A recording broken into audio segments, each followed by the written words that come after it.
Well, you need to get right this week. We listened to Mike Vrabel yesterday. We'll certainly talk about some of the highlights from that press conference. Nothing really mind-blowing. Some people are like, he didn't even consider going for 2. Well, I didn't think he did. I wouldn't think he would. I'll be honest with you. In those moments, he do the most unobvious thing, and the obvious thing is actually go for 2. The week before, 2 weeks before when he was in Seattle, he chose to go for 1. Chose to go for 2 then. We expect him to go for 1. So he's like the dude at the blackjack table, Jay.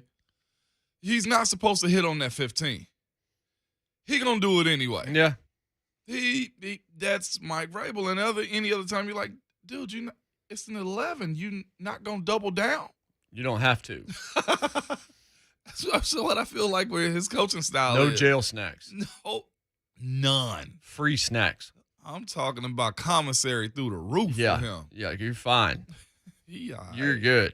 Yes, but I did find it interesting, a few of the things. By the way, this is JMart Ramon, 11-year NFL veteran, involved for life from Mount Foster. And Jonathan Schaefer is off until Friday. Lacking. And he's going to be off every month for the rest of this year, the first week for 4 days, because my man actually got picked. He got picked. For the jury panel. He got picked. Of all people, him. I was just like, really, man? You are Yeah. You either real scumbag or you're worthy. Yeah. We don't know. Yeah. Well, you see this guy, Jonathan Schaefer? It's like, oh, we're going to get him. Yeah. Look, he looked like the cartoon character. Yeah. From Bob's Burger. He's on the radio. So that means Ryan Albanese is in for the remainder of the week. What's up, Ryan? Hanging Ryan out. Just gave us the old hand. He's not a talkative sort. Ryan's not a talker. If we start talking about movies or something, he'll palm in, but that's not usually his role. He better not start talking during the birthday segment. Well, he might. Ryan. If you don't know celebrities, it might upset him. Ryan need to whisper the answers in my ear if he wants the next few days to go fine. Speaking of upset, well, not upset, but only one undefeated team remains in the NFL. The Arizona Cardinals. Come on, man. That's it. Come. We'll do our top 7, bottom 3, by the way, to open the next hour of the program. Brian Rice will join us from Knoxville today to try and recap whatever that was on Saturday in terms of an offensive explosion for Tennessee, and look ahead to South Carolina. Kayla Anderson, since we didn't have her yesterday, since we moved her, she'll be on today in the final hour of the show. Also, real quick, yesterday was a very worrisome day for a lot of people, Jay. It was big worries going on yesterday, dog. The Book of Faces was down. The Gram Insta was down. That one I don't care about. I haven't been on Instagram more than twice in my life. It was a rough day for a lot of folks. I know the grandmamas on Facebook was going through it. I know they kept hitting that refresh button like, where my baby's at? I think that shows you got a problem. Straight up. If that like affected your day significantly, you've got a problem. All I saw was people talking about the influencers about to die right now. And I'll be honest, but just one of the one things I'm like, the influencer thing, I'm like. Famous for being famous. Famous for being famous and not famous Jameis, baby. Look at the latte I have today. 1 million clicks. Dog. That's why society's in the toilet right there. You showed me the friggin' like bad Starbucks orders and stuff like that. Like people do that on social media too, on Instagram. Mm-hmm. I'm like, that's like 30 pumps of caramel. I don't even know if they drink the stuff. They just make it hard on the employees because they think they're being clever. They're not. Yeah, it's so wild. They're not. Yeah. One of the things Vrabel did say that was interesting was that nobody played well enough, including the quarterback. Yeah. I was like, that's interesting. Like, I know you don't want to single people out, but I might have left that one off. Yeah. Personally. Yeah. If there's one shining spot, I thought it was him. Right. I did think it was him, man. He was a little bit more humble yesterday in his presser, man.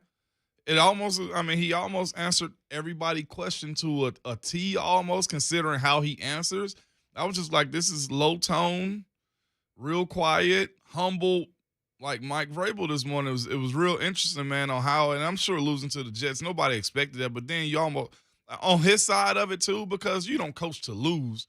You coach to win. And I'm sure that set him back. Like, what am I doing wrong? Like, that almost seemed like that was the pressure. Now, I'm not telling you to seek sympathy for Coach Vrabel because he's just who he is and his pressures. But yesterday, you correct me if I'm wrong, but it was more cooperative yesterday. Yeah. I mean, he was talking a lot about the sacks. 17 sacks, on pace for 72 this year.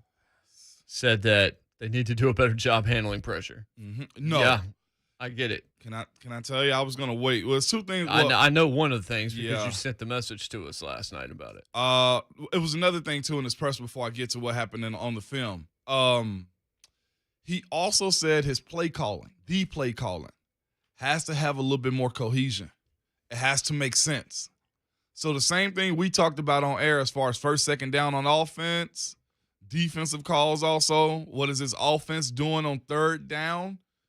He ain't really throw him under the bus, but he acknowledged, like, give me a rhyme or reason to how you're calling the plays. Now, he might call him and say, you're wrong, that's not what I meant. But that's what I heard when he was like, there's no cohesion. There's no rhyme or reason to it. And I'm just like, ooh, that's that's what we've been saying. Yeah. You become very predictable. I'm watching social media yesterday, too, on Twitter because it's still going wild. Like, the fact that they lost and really, truth being told, that was Zach Wilson's coming out party. It was. And you have people who are, analysts and experts that watch the game and film like that to say, you're not supposed to do this. Like, if you run on first down, hey, take Derrick Henry out on third down, guess what? You become the most predictable passing offense in America. Throw to the flat, throw a screen, or try to find something up if you can hold up and protect it. That right there was very telling of him to actually bring that up yesterday in his press. And it was quick, but if you listen, because I was like, oh, he got to address something. And he did. He actually called it out, man. Yeah.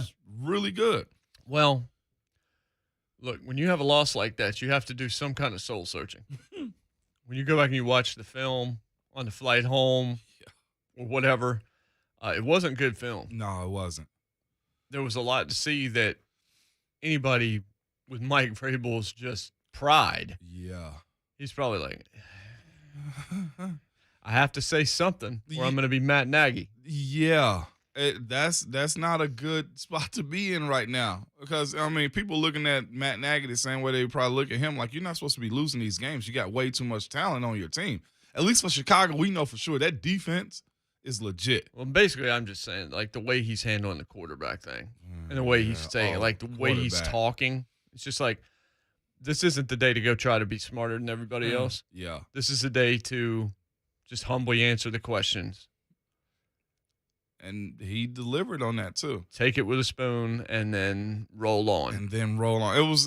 He tried to give some understanding. You can hear his frustration, but more than anything, yesterday, if y'all had an opportunity to hit a presser, he held back on his usual quick snaps and quick jabs at people.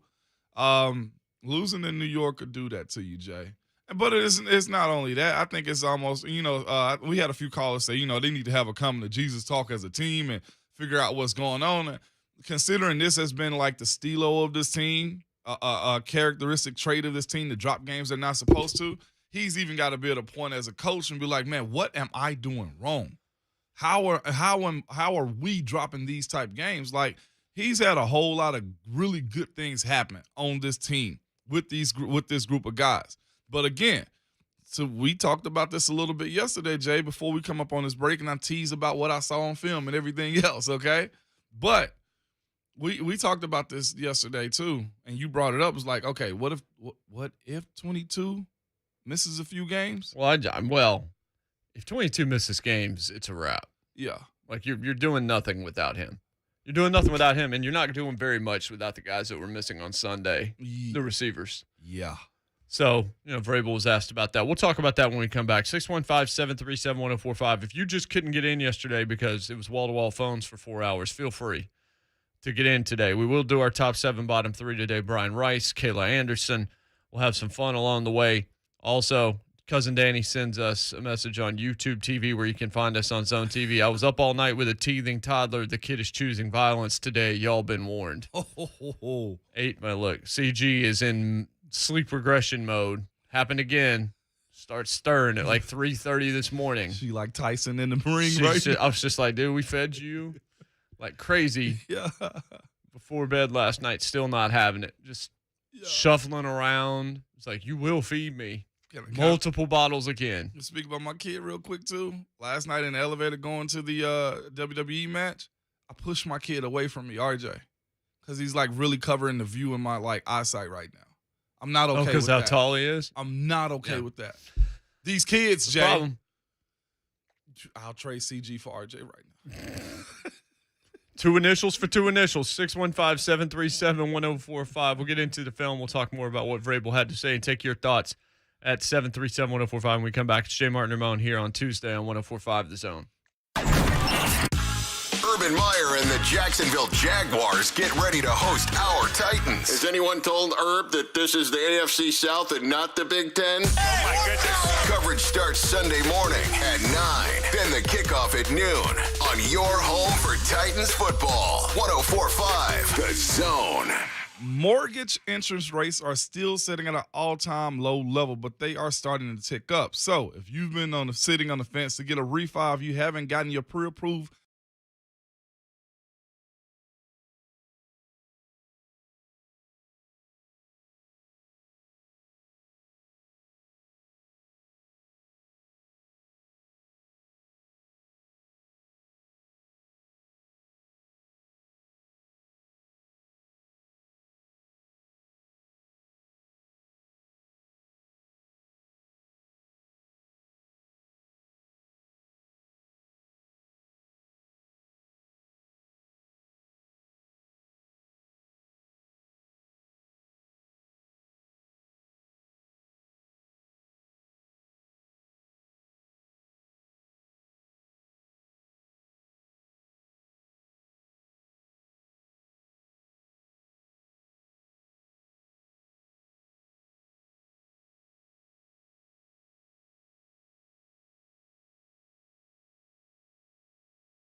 And usually, whatever. I mean, he's put on some kind of panel, so he's just. Boy, I know he can't tell us, but I'd love to know why he was selected. Like you degenerate. They don't listen to the show clearly, huh? No. It's like he would not be on that panel. Oh my God. They clearly did not look at his rap sheet either. I'm talking about that ledger is not clean. I'm talking about get him out of. Yeah, that's right. Please don't let him make a decision. Yeah. I'm gonna start paying attention to how things are adjudicated in the first few days of every month, and I'm just gonna blame him for anything I don't like. That's what I'm thinking. We gotta start following the news. I'm talking about real close, man. Like, whose case is he on today? I'm not liking it. So, I was saying this during the break. Lawan didn't talk Sunday. Mm-hmm. Questenberry did. If you're getting paid the money, Lawan's getting paid. Yeah. And you have the nickname that you gave yourself. And when you signed your contract, you famously came out wearing a Boss Hog outfit from the Dukes of Hazzard. It was a white suit? Yeah. Oh, yeah. I mean, he came out with the hat and the cigar, the whole deal. Oh, I remember that. Like, all of that. When you have that kind of a day, going mum, not really good. Especially after going mum against Arizona. Mm-hmm. And then not playing against Seattle. Uh-huh. And then talking about the fans booing you after Indianapolis. Come on. You making it in line. You making it make sense this morning. And then we saw what happened on Sunday. Mm-hmm. And again, we're looking around and there's just crickets crawling around Taylor's locker room. Accountability. I disagree. Look, I mean, well, I'm not supposed to say I disagree. That's a bad look. If for anything, it's that. That's all. I mean, I don't know. You don't know the specificity. Maybe they didn't want him to talk. I don't know. But it's a bad look. It's a really, really bad look. When you put it up against everything that's happened this season, the way it's gone, it's like, no, all due respect to David Questenberry, who was terrible on Sunday, to go along with everybody else. He's not the guy anybody wants to hear from after that game. You know, he's not the guy that's supposed to speak for that offensive line. There's been one dude that's supposed to speak for him, and all of a sudden he goes quiet. Kevin Byard, leader of the secondary, spoke. Ryan Tannehill spoke. McNichols spoke. He's playing a bigger role. Derrick Henry for a long time hasn't really talked. So that's his normal thing to do. Who else spoke this past week? David Long Jr. He spoke also after the game. Again, Rashawn's the guy they didn't pick up his fifth-year option, so he's probably looking like, why would I speak for this team? Y'all couldn't even respect me to pick up my fifth-year option. Okay, cool. But, as you said, the guy that's plastered. Heck, we were coming downtown yesterday, getting off in front of the stadium, the exit in front of the stadium. What is that, the Vietnam Veterans Bridge? Mm-hmm. And there's a huge billboard coming off that exit. On there, I think is Julio, Byard, Lawan. Who else am I missing? Bud, I think. Bud is on there. It's like Tannehill, maybe. No, Tannehill's not on it.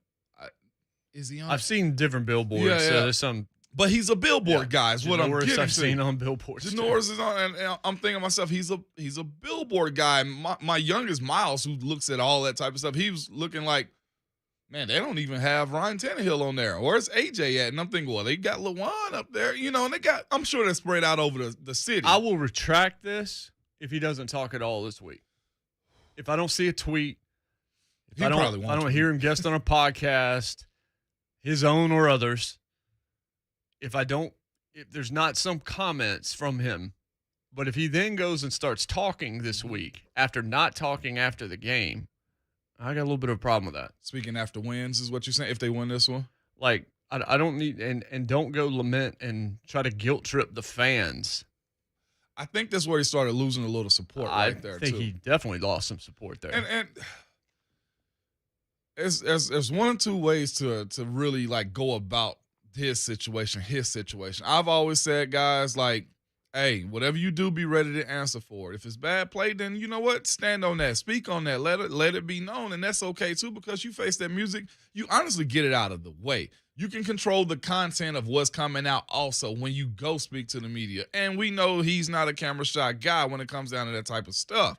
With that being said, to speak after the the win, the Colts win, it was like you're only gonna ride when the good times are rolling. And you know, the Arizona game. Oh, I got a call yesterday. The one you told me about? From a buddy of mine. A couple buddies, right? A couple buddies of mine. Well, let's just say this. Buddies you would know. Buddies you definitely know.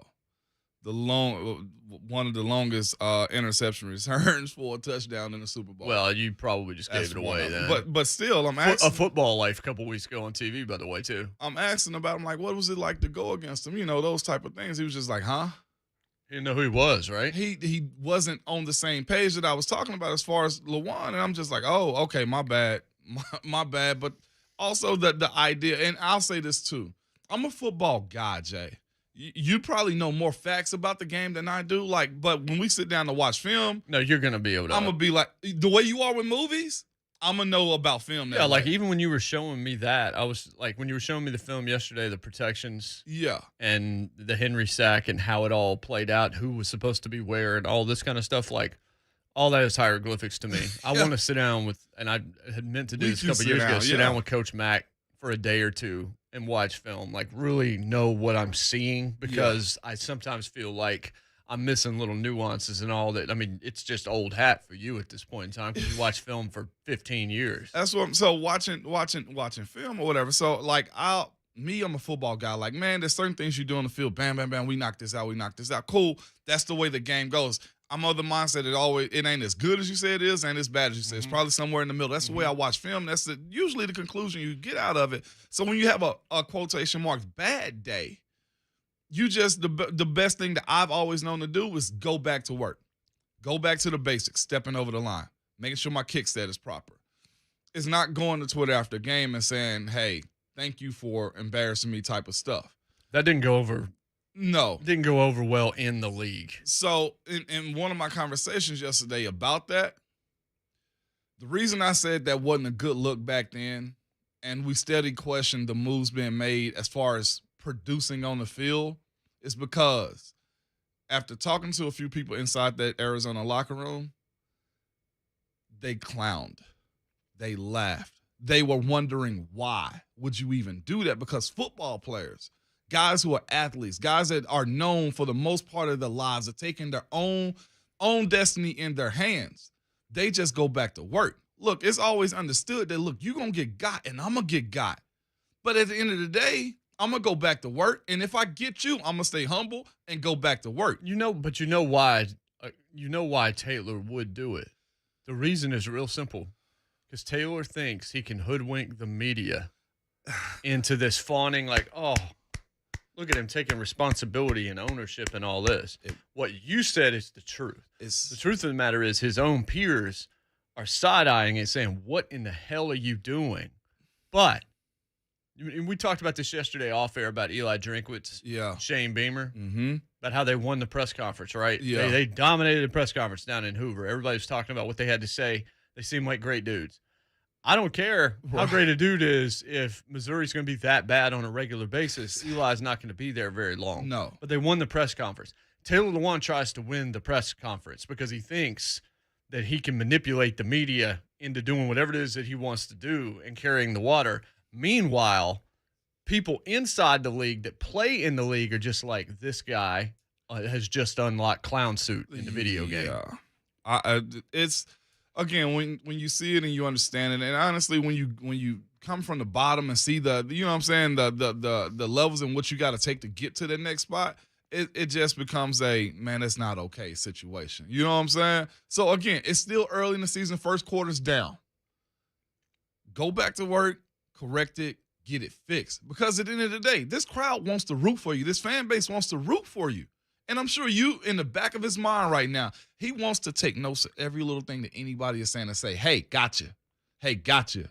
hey, gotcha. And I think that's usually this team right now, too. It's like, look, they're going to keep receipts. They came out last year winning certain games. It's like, y'all didn't think we could do it. It's like, nah, we know you can. Just consistently do it more often. Don't have those bad blemishes that you can't really get rid of, because right now the king of New York is Zach Wilson and Corey. Yeah. And Corey. And both those Williams kids.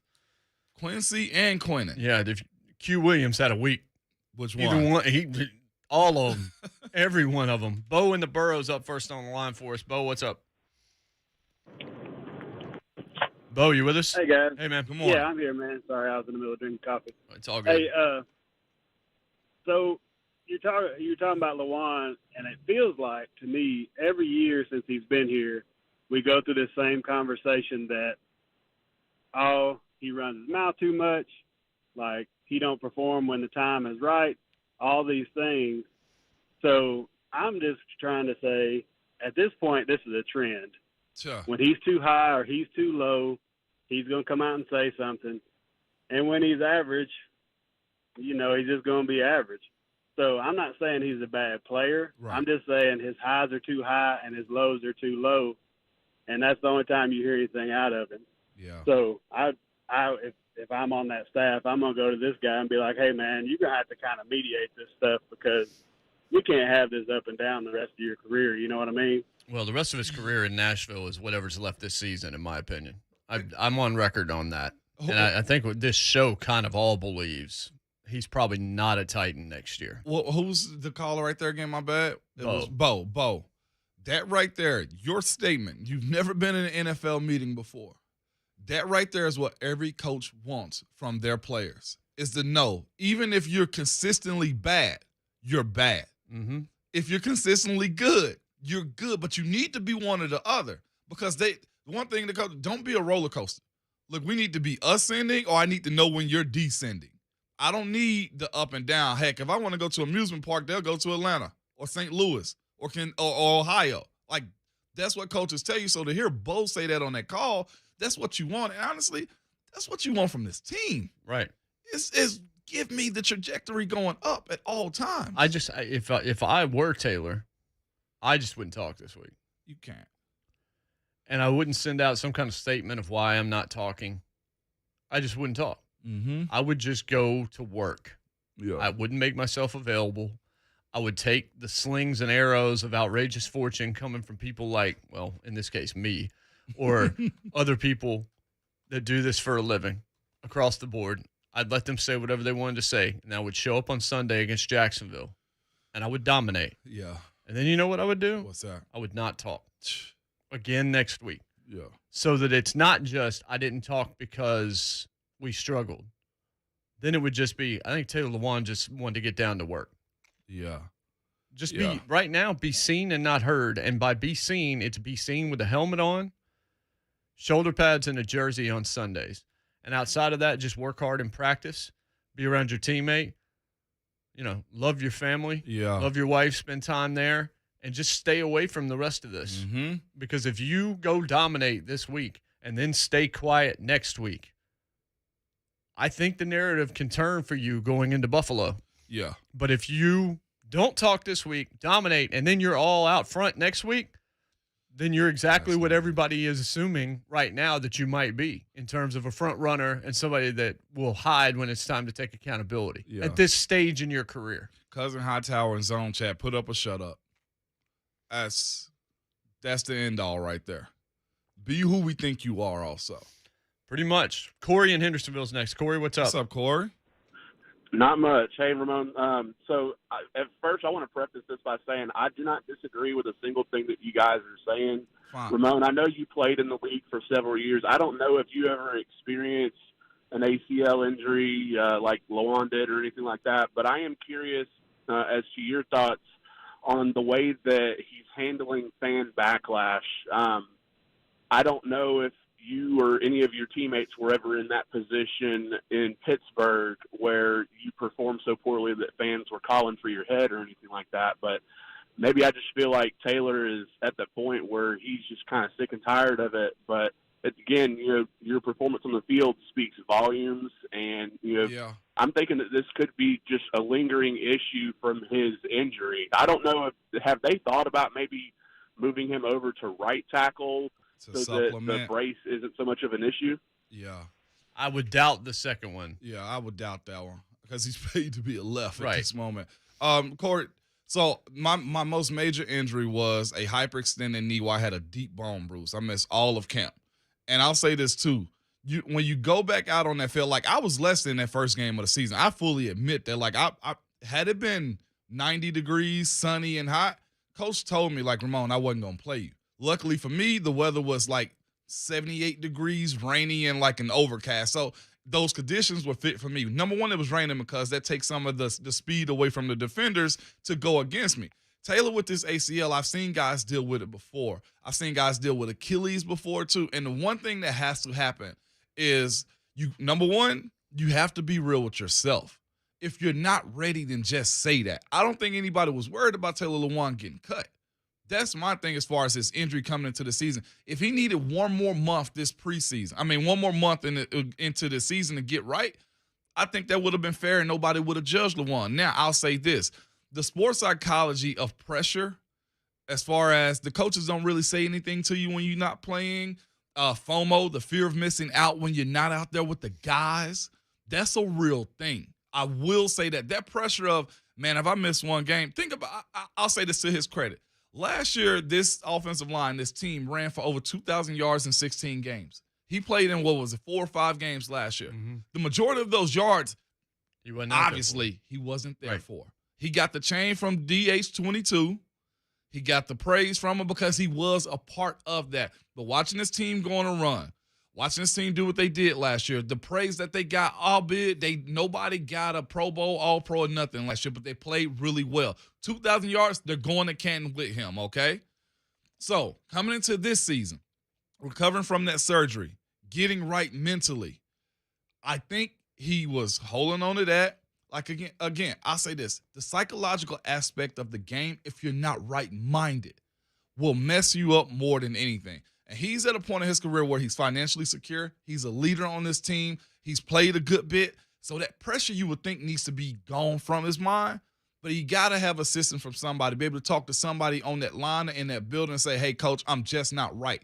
I need to get right mentally, because he said that after that loss or whatever it was. But I think that can have something to do with it. But again, when you walk out there with the Wolves, you better fit in with them, yeah, right, or get treated like a sheep. Right. That becomes the issue, because he has talked as much as he has talked. And I think the other issue is we go to this break again. 615-737-1045. Wesley, we'll get to your phone call on the other side of this break, I promise. 737-1045. I think the other problem for Lewan in this situation is he's talking in a way that at this stage, I don't know that he's healthy, but if he's not, he's on the field, so it doesn't matter. Yeah. If he's out there, nobody cares.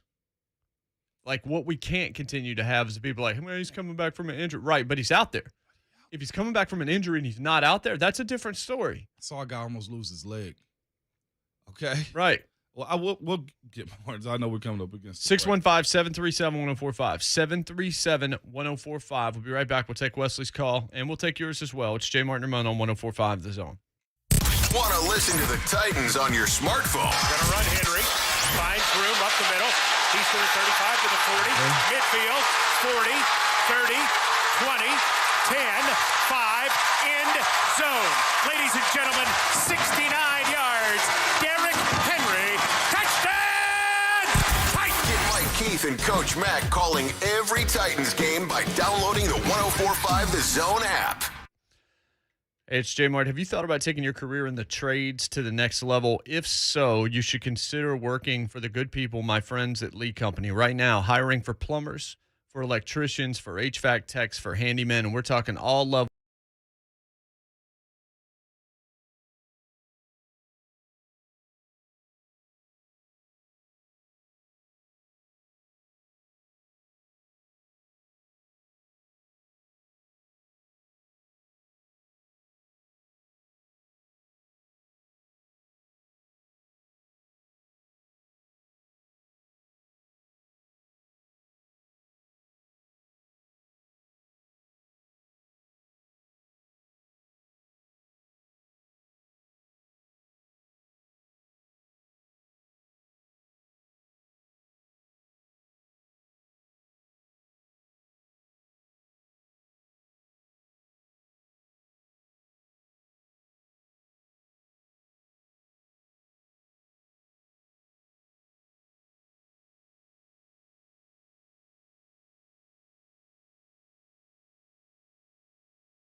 maybe where we are right now, but I actually enjoy watching it. That's what I said the whole time. Doesn't matter the W's and L's this year. To me, if you're worried about that, you're worried about the wrong thing in year one. Year one is about seeing some progress, being fun to watch Tennessee football again. And if you're having fun, imagine what the guys that are making decisions on where they're going to go to college and play football, what they're thinking as they're watching it. They need it to look fun so that they want to be a part of the show. And the show's starting to show some positives, no question about that. And we'll see what happens on Saturday against South Carolina. I think Golick Jr. is doing that game. Yeah, he is. Because I think he's going to come to Knoxville. Because we were originally, as a show, going down there. It looks like we postponed that for a couple of weeks. But probably need to get old Junior on the program this week. Yeah, definitely. He got to make that happen. Considering he asking me what food spots to eat at in Knoxville. Also, what is Aaron Rodgers doing? About to drop an album, it looked like. With Taylor Swift? Because that's a Taylor Swift line. Is it really? Apparently, I don't know, but apparently when I looked at the comments, it all was. It's like him with headphones on in the middle of the woods or something like that. Black and white shot. Is that his new boo thing? We don't know it, Aaron. We don't know. All I know is that's not how this works. But he's winning. Yeah, he is. They're winning. So, Wesley and Mount Juliet. Wesley, go ahead, bud. Wesley? Yo, man, I just want to tell y'all just made me a fan because y'all kept it real. Okay. That's, to me, I don't know where you was raised, Ramon, but that's straight how we was raised. It's like, if you're going to be extra, you're going to have to back it up. Yeah. You sign a contract and you dress up in a boss hog outfit, that means you saying you the man. But then when you don't act like the man, you can't go in the can't sit there and cower and blame it on the fans for not respecting you. That's, to me, I can't really say what I want to say on radio. That's a punk move. You know what I'm talking about, Ramon. So what you saying is you never gave yourself your own nickname either. Right. Yeah. Okay. Yeah, who does that? And, I get tired of all these fanboys in Nashville because they like the podcast and they do all that. But to me, he can do all that, but if you do it and you talk like that, you got to back it up. Yes, sir. Because if you don't bag it up, you're going to get the clown reference. And that's just the name of the game. But I'm going to tell you like this, I just became a fan of y'all. I'm an Alabama fan from Alabama. And I said, here's another Tennessee guy. But what y'all just did that take on LaJuan, I just became a fan. You know what? Since you from Alabama, and that's acceptable. It's the Tennessee fans that became an Alabama fan around 2006. Those are the ones that got problems. Right. Agreed on that one, man. Wesley, the great line is if you're going to be extra, you got to back it up. Yeah. Taylor LaJuan is extra and has been for a while. And good on him. He's probably going to make him money after football. Easily. Doing who knows what, but he's going to have a home doing something. When people be saying that screw you money, he might sell the pod and get that. He might. It might say screw all of us. He might. Now, if they're not playing, I don't know how many people listen to the podcast for too long. Yeah. You know the thing that gets me about people doing stuff outside of the game? I'm all for it. The branding of yourself? Sure. I like it. Sure. It's part of what we are in this world. Everybody famous for being famous. But this is the thing, too. When it comes down and you got a first job and a second hobby, the thing that got you that hobby, you need to make sure you're doing that well. Right. I mean, the same thing goes for my old teammate, Juju. His antics and stuff like that, you better ball. AB, with all his booming and everything that he was doing, guess what he did? He balled out. I'm just naming a couple. Like, Derrick Henry doesn't really say much, but he just balls out. You know what I'm saying? Don't forget what put you in this position. It's what's in between those white lines on that field inside those stadiums. That's why we're watching you. You better continue to do that good, or you're going to be the butt of a bunch of conversations. So we had Chris send us a comment. We'll get to this one. We'll do our top 7, bottom 3.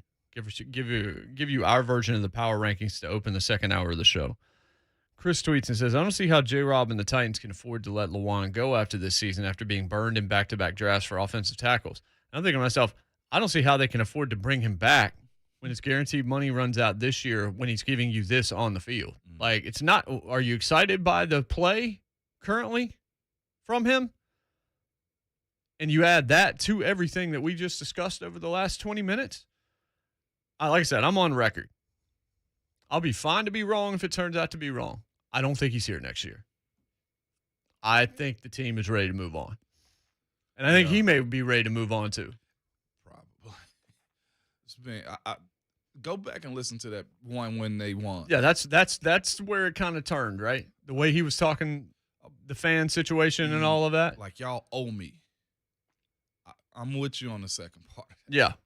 Top 7, bottom 3 after the top of the hour headlines. Jonathan Schaefer is not here. People keep asking. Jury duty until Friday, the first week of every month until the end of the year, because he didn't know how to get out of it. That's what Abby said yesterday. He goes, he didn't know how to act. I'm like, right, he acted half normal. That means Ryan Albanese is in. People are asking us who the 70s movie star is. Behind the glass, it's Ryan Albanese. Say something, Ryan. They can catch these mitts. You're right, Ryan doesn't say much at all. He's anti-Lawan. He is not Taylor Lewan. He speaks through his eyes. Top 7, bottom 3 after the top of the hour headlines here. JMart Ramon, 104.5 The Zone. Listening to Buck Rising will give you all the info you need on the Titans. And if you feel his opinion is wrong, he has a built-in excuse. It's because I'm wearing like long shorts today.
is going to hit that level. Yeah. Especially when you do it as moderately as he does.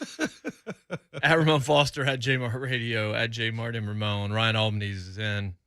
More than capable hands. We are in. All right, top 7, bottom 3. As we were talking about David Questenberry, maybe we'll jump into that topic a little bit next hour. And Brian Rice, the WNML Sports Animal, joins us in the next segment. So we got some shakeup in the top 7. There's no doubt about that. And in the bottom 3, I believe. I could be wrong. But we don't need to talk about the sadness too much. It's Jags, it's Texans, it's Lions. I actually got Atlanta. I feel you, yeah.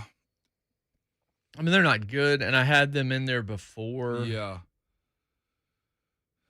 I got Atlanta, Lions, and Jags because they can't find a way to get one. You know what I'm saying? Like, they even put Cordero Patterson in the backfield, and he crushed it, and he still couldn't find a way. Yeah. And then I'll say this, too, to hold him accountable. Dean Pease did kind of call out the media as far as people saying that's bad plays. Like, man, he's a savage. He was just like, we're trying to get better. Y'all don't see what I see.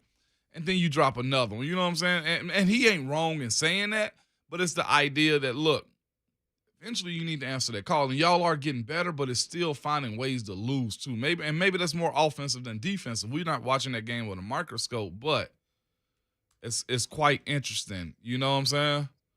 And then you've got Cordero Patterson. Yeah. Yeah, crushing. I think he was one of the highest fantasy winners this past weekend. I think he's leading right now. All fantasy numbers from what I saw on social media, man. I'm not the huge stat guy on fantasy, but yeah. They found another role for him. I saw somebody say Cordero's being used the way Butch should have. Butch should have used him. But hey, it's neither here nor there. We're over that narcotic. Or are we? So Brent just sent us a message. Brent Doherty, and said that Ryan Albanese looks and sounds just like Michael Cera. Yeah, we know. Like that joke's been around the building for a long time. We were gonna do a fake birthday segment with Michael Cera later this week just to see if you could get it wrong. I think even Ryan knows the Michael Cera joke. He does sound like him too. If you actually hear his voice, he does sound like Michael Cera. Come on. Maybe that's why he's going with the mustache to separate himself a little bit. Because he's tired of all this commentary. I guarantee you Sarah's been in Nashville, too. I'm sure he has been. But, yeah, that joke's been around for a minute. Not incorrect, though, Brent. Not incorrect at all. Brent, will Ryan you Albanese grow up? In for Jonathan Schaefer this week. All right, top 7. That's cold-blooded. I'll let you do 7 first. I'll be honest with you. I got them here because of the way they lost. But they could be higher, and you probably have them higher. But I got the Rams at 7. Wow. Yeah, I know. That's way higher. Way lower than I've got. I know. But they kind of got boat raced a little bit this past weekend. And every other team they won number 1, and they did their thing, too, in the fashion in which they won. 7. But that, again, can be replaced by 6 or 5 at this point, or 6 and 4 at this point. I've got the Chargers at 7. Some people still don't have them in the 7, but they won last night over an undefeated Raiders team. They've already beaten Kansas City this year. Yeah. A narrow defeat to Dallas. They've played good teams all year. Mm-hmm. Washington, I think, was the lead. So they've beaten 3 teams that – well, all 4 of those teams have playoff aspirations. Like Washington coming into the season you liked, and their defense you really liked.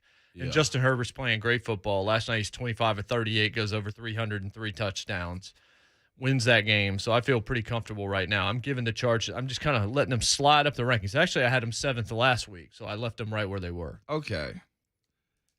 6 for me is Dallas. That's who I've got. That's who I've got. I put them in there too. I think this is the first week they may have cracked my top 7, man. Well, I know they are for me.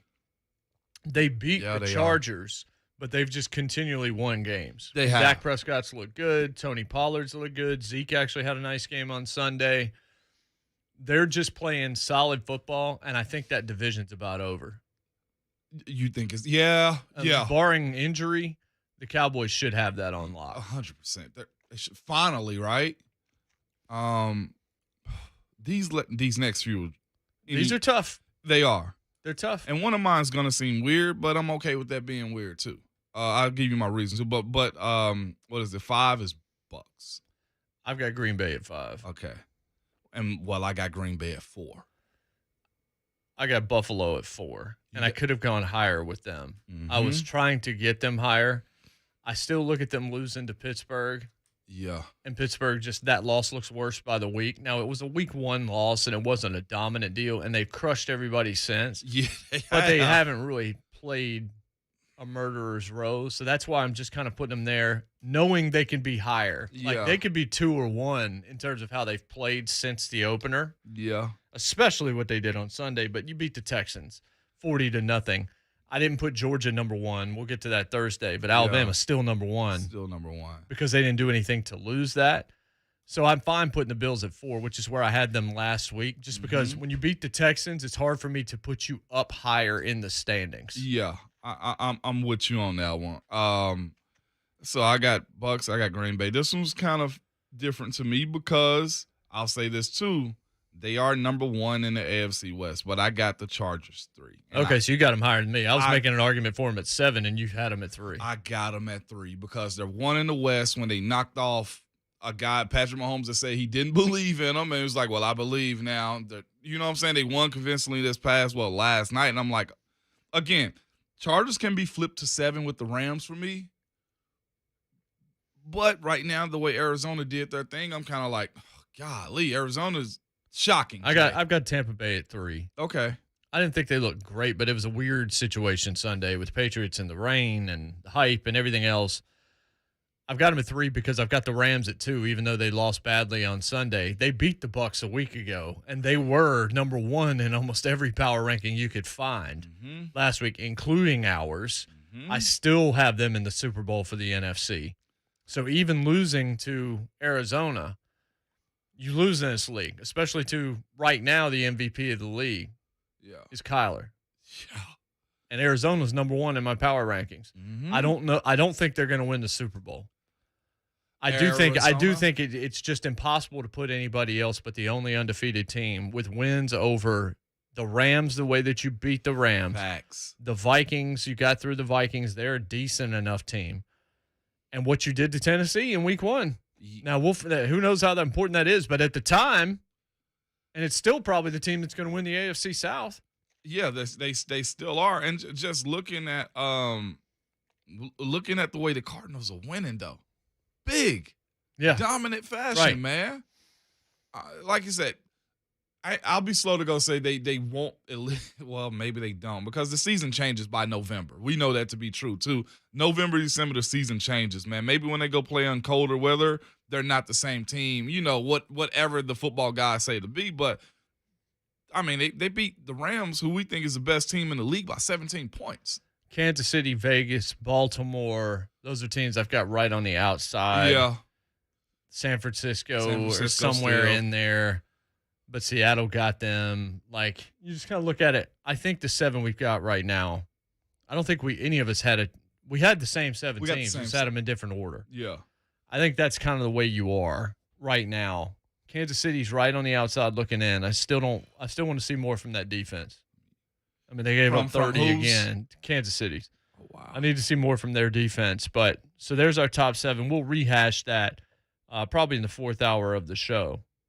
But when we come back, we'll go to Knoxville. We'll talk to our guy Brian Rice from the Sports Animal WNML. We'll get his thoughts on what happened on Saturday and what might be to come this Saturday. Maybe back-to-back SEC wins for the Tennessee Volunteers. And have they found something offensively that can work against better defenses than they saw on Saturday against Missouri? We'll talk to Brian Rice when we come back. It's JMart Ramon, 104.5 The Zone. The Jacksonville Jaguars have Urban Meyer and Trevor Lawrence. We're not going to throw the flag on that? But they're still Jacksonville.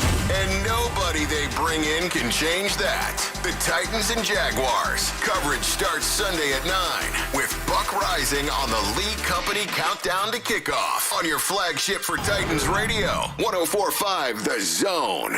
Hey, it's Ramon, and Nashville is one of the hottest housing markets in America. If you're selling your home and want to know how much you can get for it here in Nashville, check out Open Door. Open Door has invented a whole new way to sell your home. What's the new way? Well, without a whole lot of hassles and hurdles of listing, showing, and all of the unknowns that come along with your house.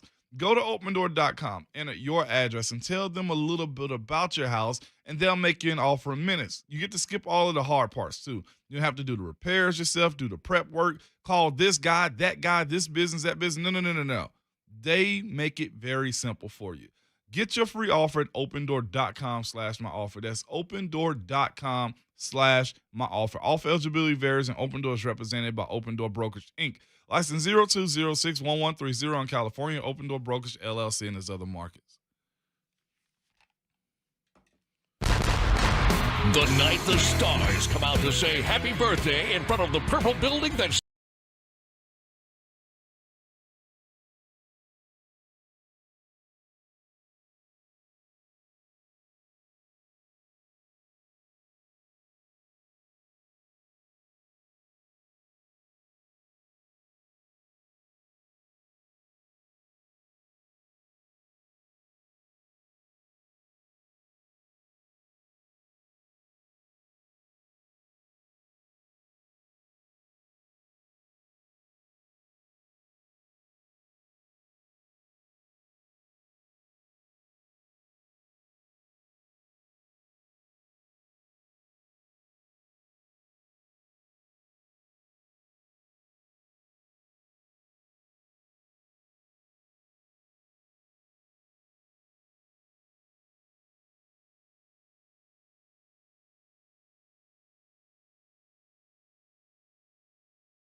Man, Rice.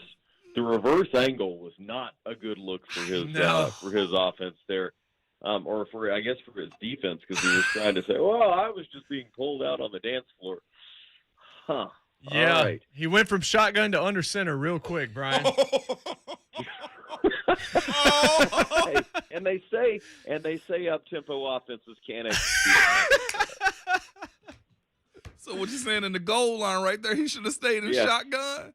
Yes, he's the mythical spread offense that can really go under center in goal line situations. You know, when he's trying to get over that last little hump. So anyway, the last what? No, we heard the word. You don't have to repeat it. So what you say he should have did? Feels like he was playing against Missouri's defense.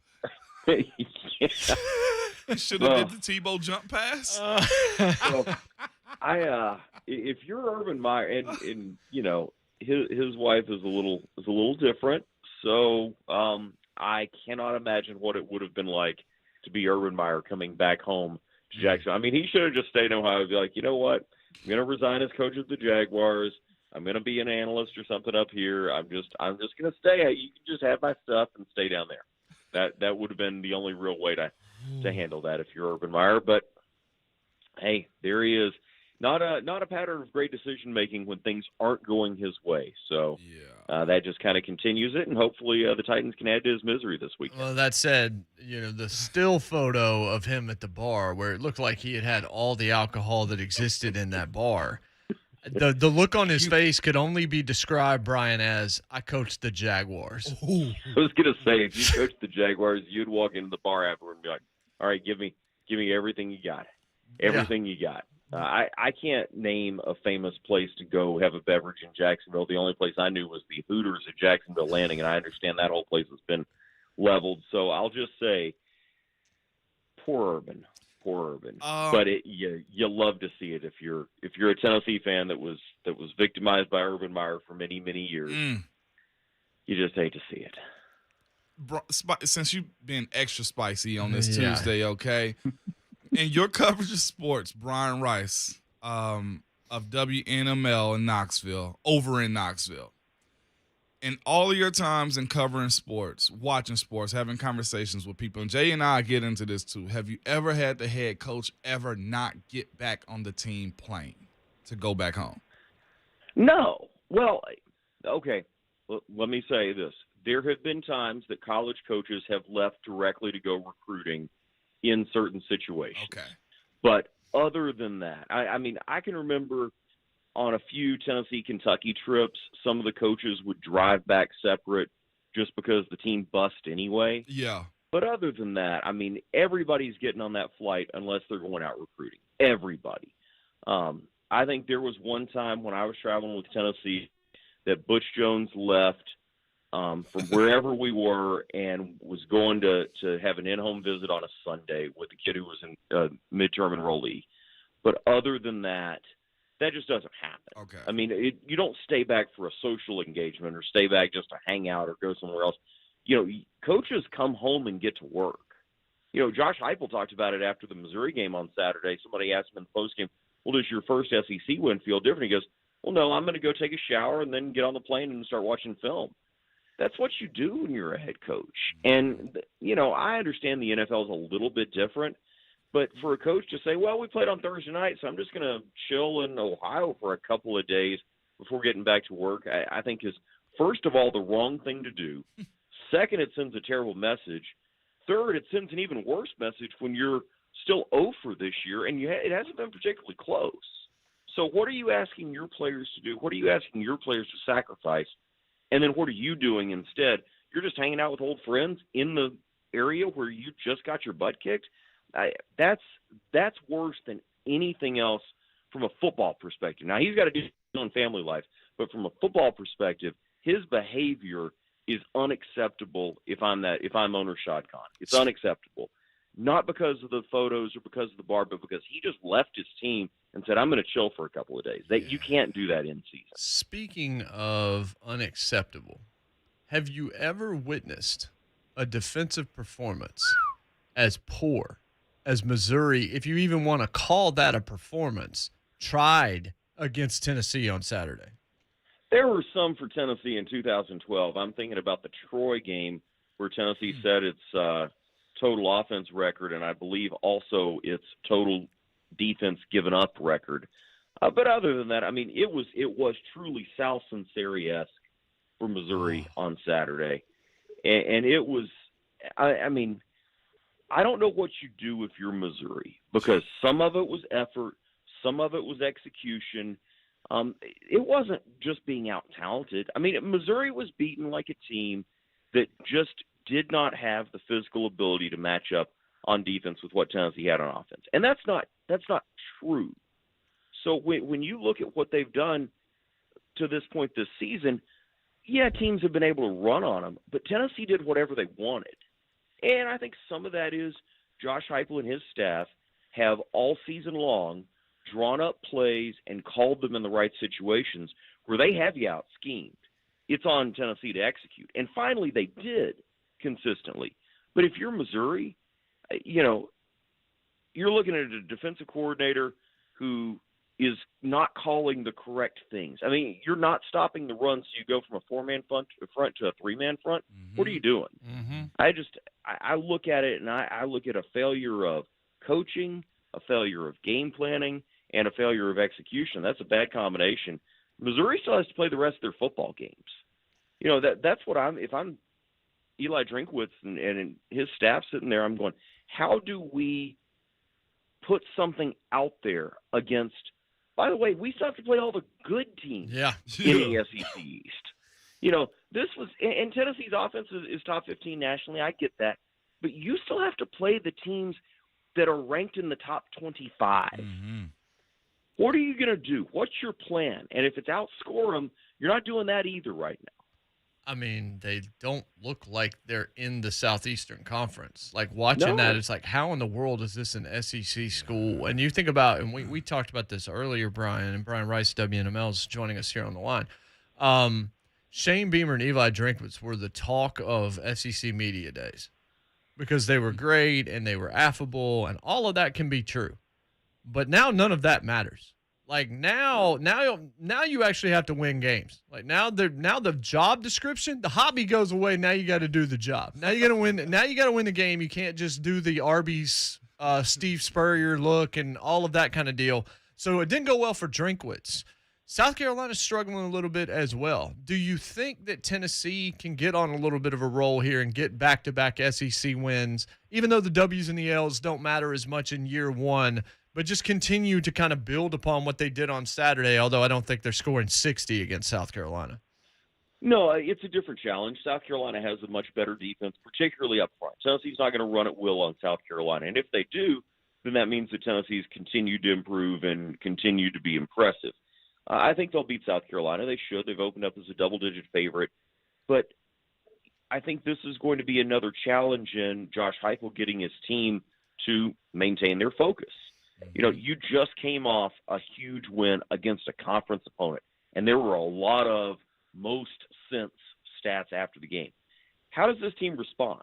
Mm-hmm. How does Heupel and how do the offensive coaches particularly get the guys in and say, all right, we haven't arrived. That was another step last week. We have to now take that and take another step forward this week. Florida was a step. They didn't win the game. They did some good things. They did a lot of bad things. But it was a step, and they used that to move forward and do what they did against Missouri. Can they do the same thing this week? I think it's the biggest question. And then if you're Josh Heupel, I think you point back to Missouri as an example here. I said in the offseason, and I still believe this, that Eli Drinkwitz and Missouri had the best performance for a first-year head coach in the SEC last year. Better than Lane Kiffin, better than Sam Pittman. They have followed it up with laying an absolute egg in year two when there were some expectations. So now Tennessee has some expectations placed on them in that you hammered Missouri. Well, if you did that, there's a couple of games coming up against South Carolina and Kentucky that you should, based on that performance, be in a position to win. Well, now you have to go do it. How are you going to do it? How are you going to take that next step? What are you doing in practice to get better every day? Because South Carolina's not staying the same. They're getting better every day. They're taking some confidence out of what they've done. They're also finding a lot of negative things out of what they've done. So they're going to get better too.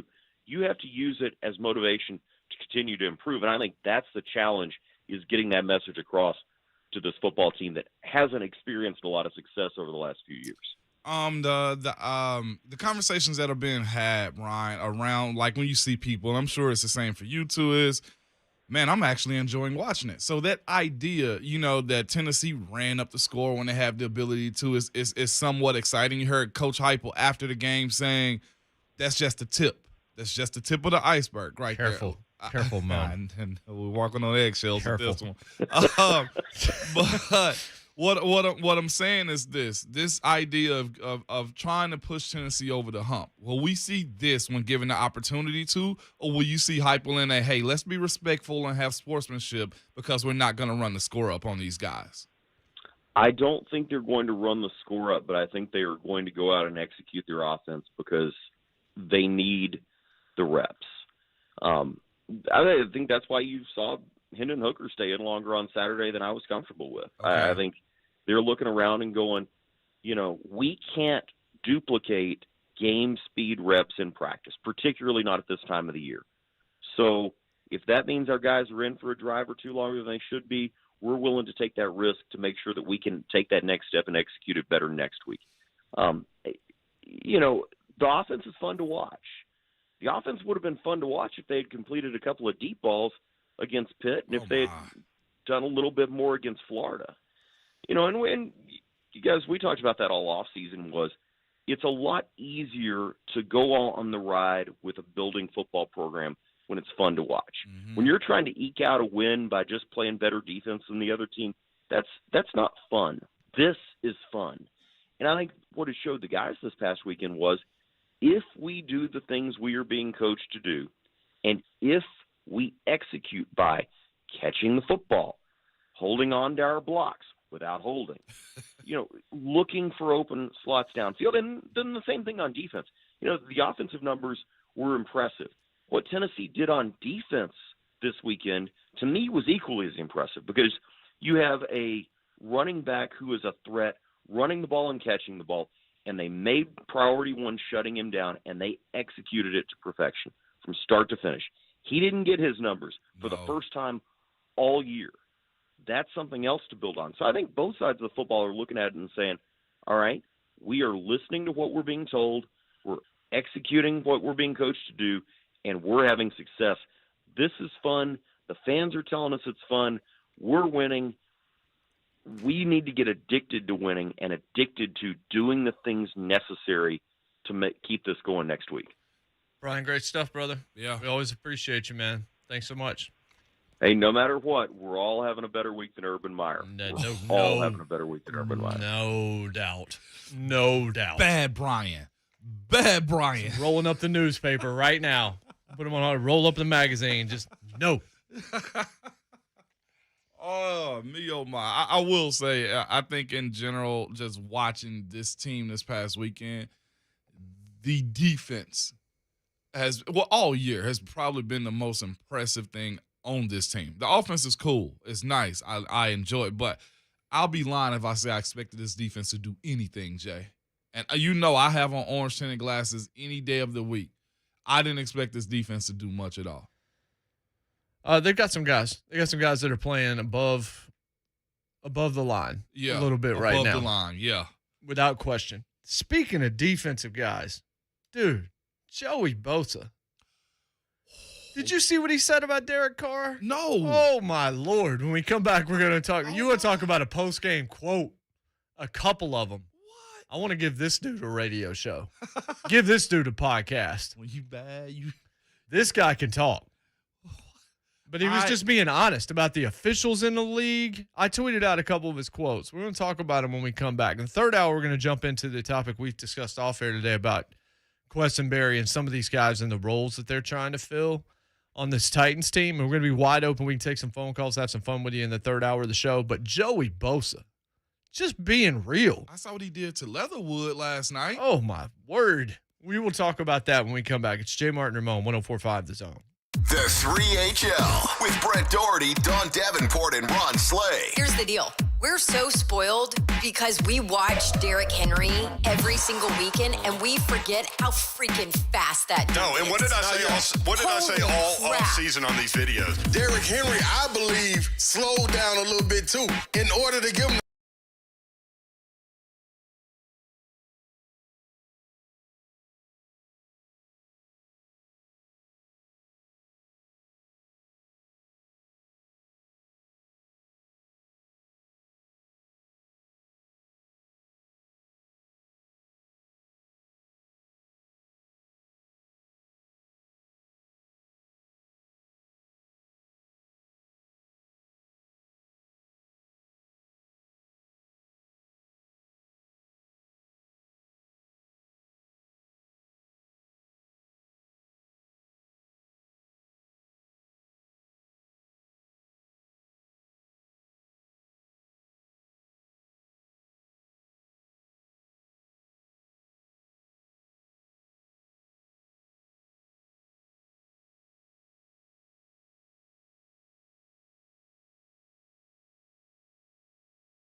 to it, but like Joey Bosa just sang his praises. And then we're going to get to the other thing. He goes, there's a team of guys in there that have really bought into what he's teaching, meaning Staley.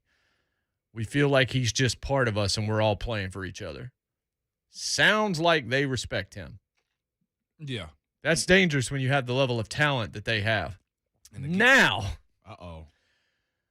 Bosa is very honest. He's kind of been that way for a while. Which is fine. Mm-hmm. I mean, these are the kind of quotes I think you want, because this is not Joey Bosa talking about Joey Bosa. Mm-hmm. But here's what he said about Derek Carr, who he respects, and he kind of caveats this. He's careful about how he says this. This is amazing. He says, we knew once we hit him a few times, he really gets shook. And you saw on Covington's sack, he was pretty much curling into a ball before we even got back there. Great dude, great player. But we know once you get pressure on him, he kind of shuts down, and he's not as effective with a crowded pocket. So that was our key. Push the pocket. They said once we make him uncomfortable, we hit him a few times, we got him. Yeah. Just totally honest. And you know what? That ain't something you just changed, Jay. So that's a single off the album. How about this piece? Oh, there's a double album? Yeah, no, he had more. Oh. The refs are blind. So he got called for an unsportsmanlike penalty last night, which he then said my reaction was pathetic. Yeah. He said my reaction was pathetic, but he said the refs are blind. I'm sorry, but you're blind. Like, open your eyes and do your job. It's so bad. It's unbelievable. These guys have got to do a better job because it's been years of terrible, terrible missed calls left and right. It's really pathetic, honestly. Oh, wow. I'll say That's this the state too. of officiating across the league is what he's speaking to. And then he immediately said, look, my reaction was bad. My reaction was also pathetic, but the reffing's got to be better in this league.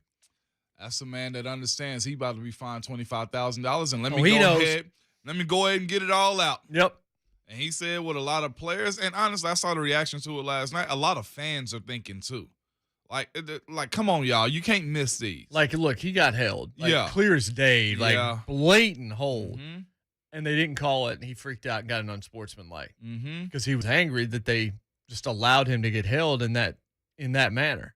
And I know this to be true. I know this past game, Lamar got banged big time after throwing the ball. Like, I think there's certain play, like Joey, like, man, you're dynamic. You should be able to get past that. No. Call it even for everybody.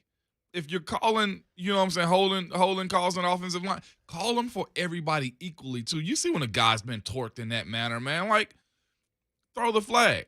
I'm just proud of him for go ahead and getting it all out, Jay. Like, 25,000. See that FedEx on Wednesday. Did you see the Darren Waller taunting penalty? No.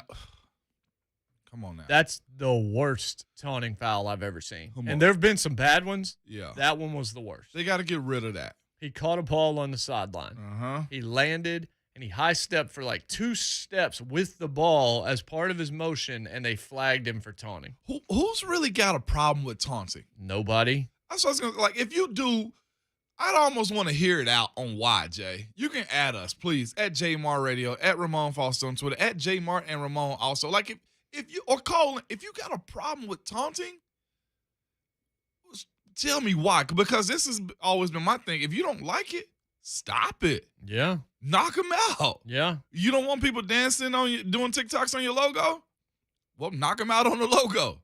You want to stop people from talking so much trash? Embarrass them on Sunday. Like, if you don't want something like this to happen, that's what competition is.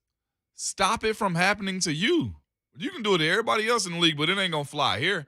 And that don't mean you meet them in the parking lot and fight them by the buses. No, handle it on the field, because if you can't make it happen then, just shut up and let it go. The refs, that taunting stuff is a wrap. So he spiked the football away. Who cares, man? Who cares? Silly.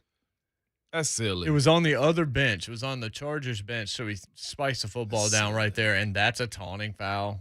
But you know how many times in emotions, Jay, you do stuff and be like, man, I really didn't realize I did that type of stuff. That's what that is. I mean, he was getting muscled out of bounds, right? So he didn't even really high step. He's like kind of bouncing, and he kind of does this with the ball, and he finishes this little hop and flag 15 yards. Yeah, that's Bush League. Come on, man. I'm glad Bosa said it, and the fact that, look, you take that fine for everybody. I guarantee you somebody in the league like, dude, I'll help you pay that fine if you need me to. The biggest problem with the Titans' offensive line situation, something that I mentioned and you said, you were dead right. You said it off air, and I'm so excited that I was right about the offensive line in this way that I'm going to turn it into a top-of-the-hour segment. Hey. Third hour after the top-of-the-hour headlines coming up. JMart and Ramon, 104.5 The Zone. Every Titans game is on 104.5 The Zone. You know what? I just love that. Your flagship for Titans radio is 104.5 The Zone.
get cold turkey sandwiches for lunch. I don't know if he's sequestered, but I know he was at home last night. Yeah. We can talk about him if we want to. Absolutely. We're going to talk about him behind his back. 2K Beasy, top observation. Got to protect the kids. That spike football made kids cry, that being Darren Waller. I tweeted out the video of the taunting penalty. Come on, man. Just... It wasn't even that bad. Tomahawk Chop Rogers out of touch with the fans. We just want to see football enough with these ridiculous penalties. Yeah. It's just stupid. So how is it they allow? Okay, NFL. Consistency is what we talked about in the first hour, was it not, Jay? Don't be up and down the next week. We need you to be consistent. So after sacks, Big Jeff flexes, right? Boom. Guys do their kicks. Guys do their jumps. Why are there no flags in those situations? Again, they're not consistent in the calling. And I had somebody on social media, too, on Twitter bring up the fact that, even in college, the targeting. Noel Wallace Jordan said that to me, as far as the targeting rule in college kind of being inconsistent also, kicking kids out of games. Yeah. And my thing is with those moves sometimes, as far as the targeting, is the football movement. Like a running back or wide receiver see somebody come, they shrink. They shrink into the target of being targeted sometimes. Now, you have people laying out. The spearing using the helmet, I'm not a fan of that at all. I cringe when I see younger kids tackling people with their head like down and up and laying into balls. I'm not a fan of that. But in college, I feel like sometimes the football movements, as far as me already in a position to tackle you and then you shrinking down to my level and getting hit, I think that's bad. And I'll say this too. If you're going to do the targeting thing, just give a penalty. Don't kick them out of the game. Well, see, it depends. It's if there is intent, that's the problem is legislating intent is tough. Mm-hmm. There's a difference between first-degree premeditated murder and manslaughter. Yeah. But everything in the NFL or in college football with the targeting rule is penalized as if it is first-degree premeditated murder. And it's not. These are fast players moving in full speed. And a lot of times you go back on the replay and you see something and you can say, oh, well, that's definitely targeting. It's like, you don't know what was in his head. Mm-hmm. You don't know if he thought that the running back was about to duck his head. And then the other thing that I don't like is the quarterback slide being so protected. Yeah. Because you can fake the slide. And great quarterbacks take advantage of that, and they take advantage of, I'm going to go out of bounds on the sideline. Don't hit me, but I'm going to take 5 more yards before I do it. Mahomes is a legend at it. Offender number 1 right now. He is. Aaron Rodgers is on that list pretty high. And I don't blame them for doing it because the rule benefits them doing it. Hit me if you want to. It's real hard to play defense. It really is. In today's game because it is against you. My brother-in-law is a former college linebacker, and that's the one thing he gets so mad about. Why, when a running back's running, he can lower his shoulder and boom me? And I'm like... And look, truthfully, he's right. Yeah, he is. If one's wrong, both are wrong. If you're trying to teach to keep your head up, if heads-up football is a thing, then it needs to be a thing across the board because the running back then has the advantage of being able to plow into you like he's a battering ram, and you have to stand there like this. And take it, yeah. And there was a year, though, when the NFL it might have been circa 2011, 2012-ish, but they were calling it. But this is at a time where I think Marion the Barbarian was running, Beast Mode was running, and just everybody. This is almost, I think, around the time where Adrian Peterson was like 2,000 yards, and I saw him in a game boom somebody and step on their chest and continue to run for a touchdown. I was like, oh my God. You can see when somebody is launching themselves at somebody else. Yeah. Like going Jack Tatum or something like that. Like you can see a dirty hit. Like a Bill Romanowski hit back in the day or a Rodney Harrison hit or something like that. Oh my gosh. Ryan is an idiot behind the screen. You see what got his name as Schaefer?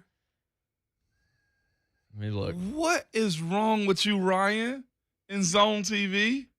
Schaefer's Halloween costume?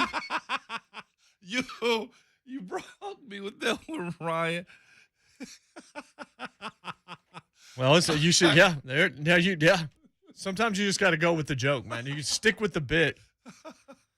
it works out for you. But targeting, I didn't want to say that somebody pointed it out to me, but the targeting rule has to be fixed. They were calling running backs lowering their shoulders in the NFL, but again, that's just a game to me. Heck, and we were playing in the backyard of my grandmama's yard in the projects. We lowered our shoulder against each other then. First time I really wanted to play football is playing two-hand touch, and I actually caught a guy on the blind side. He turned his shoulder, and I was right there, same foot, same shoulder, knocked him on his back. It's like, I know you're doing a lot to make football safer, and I appreciate that.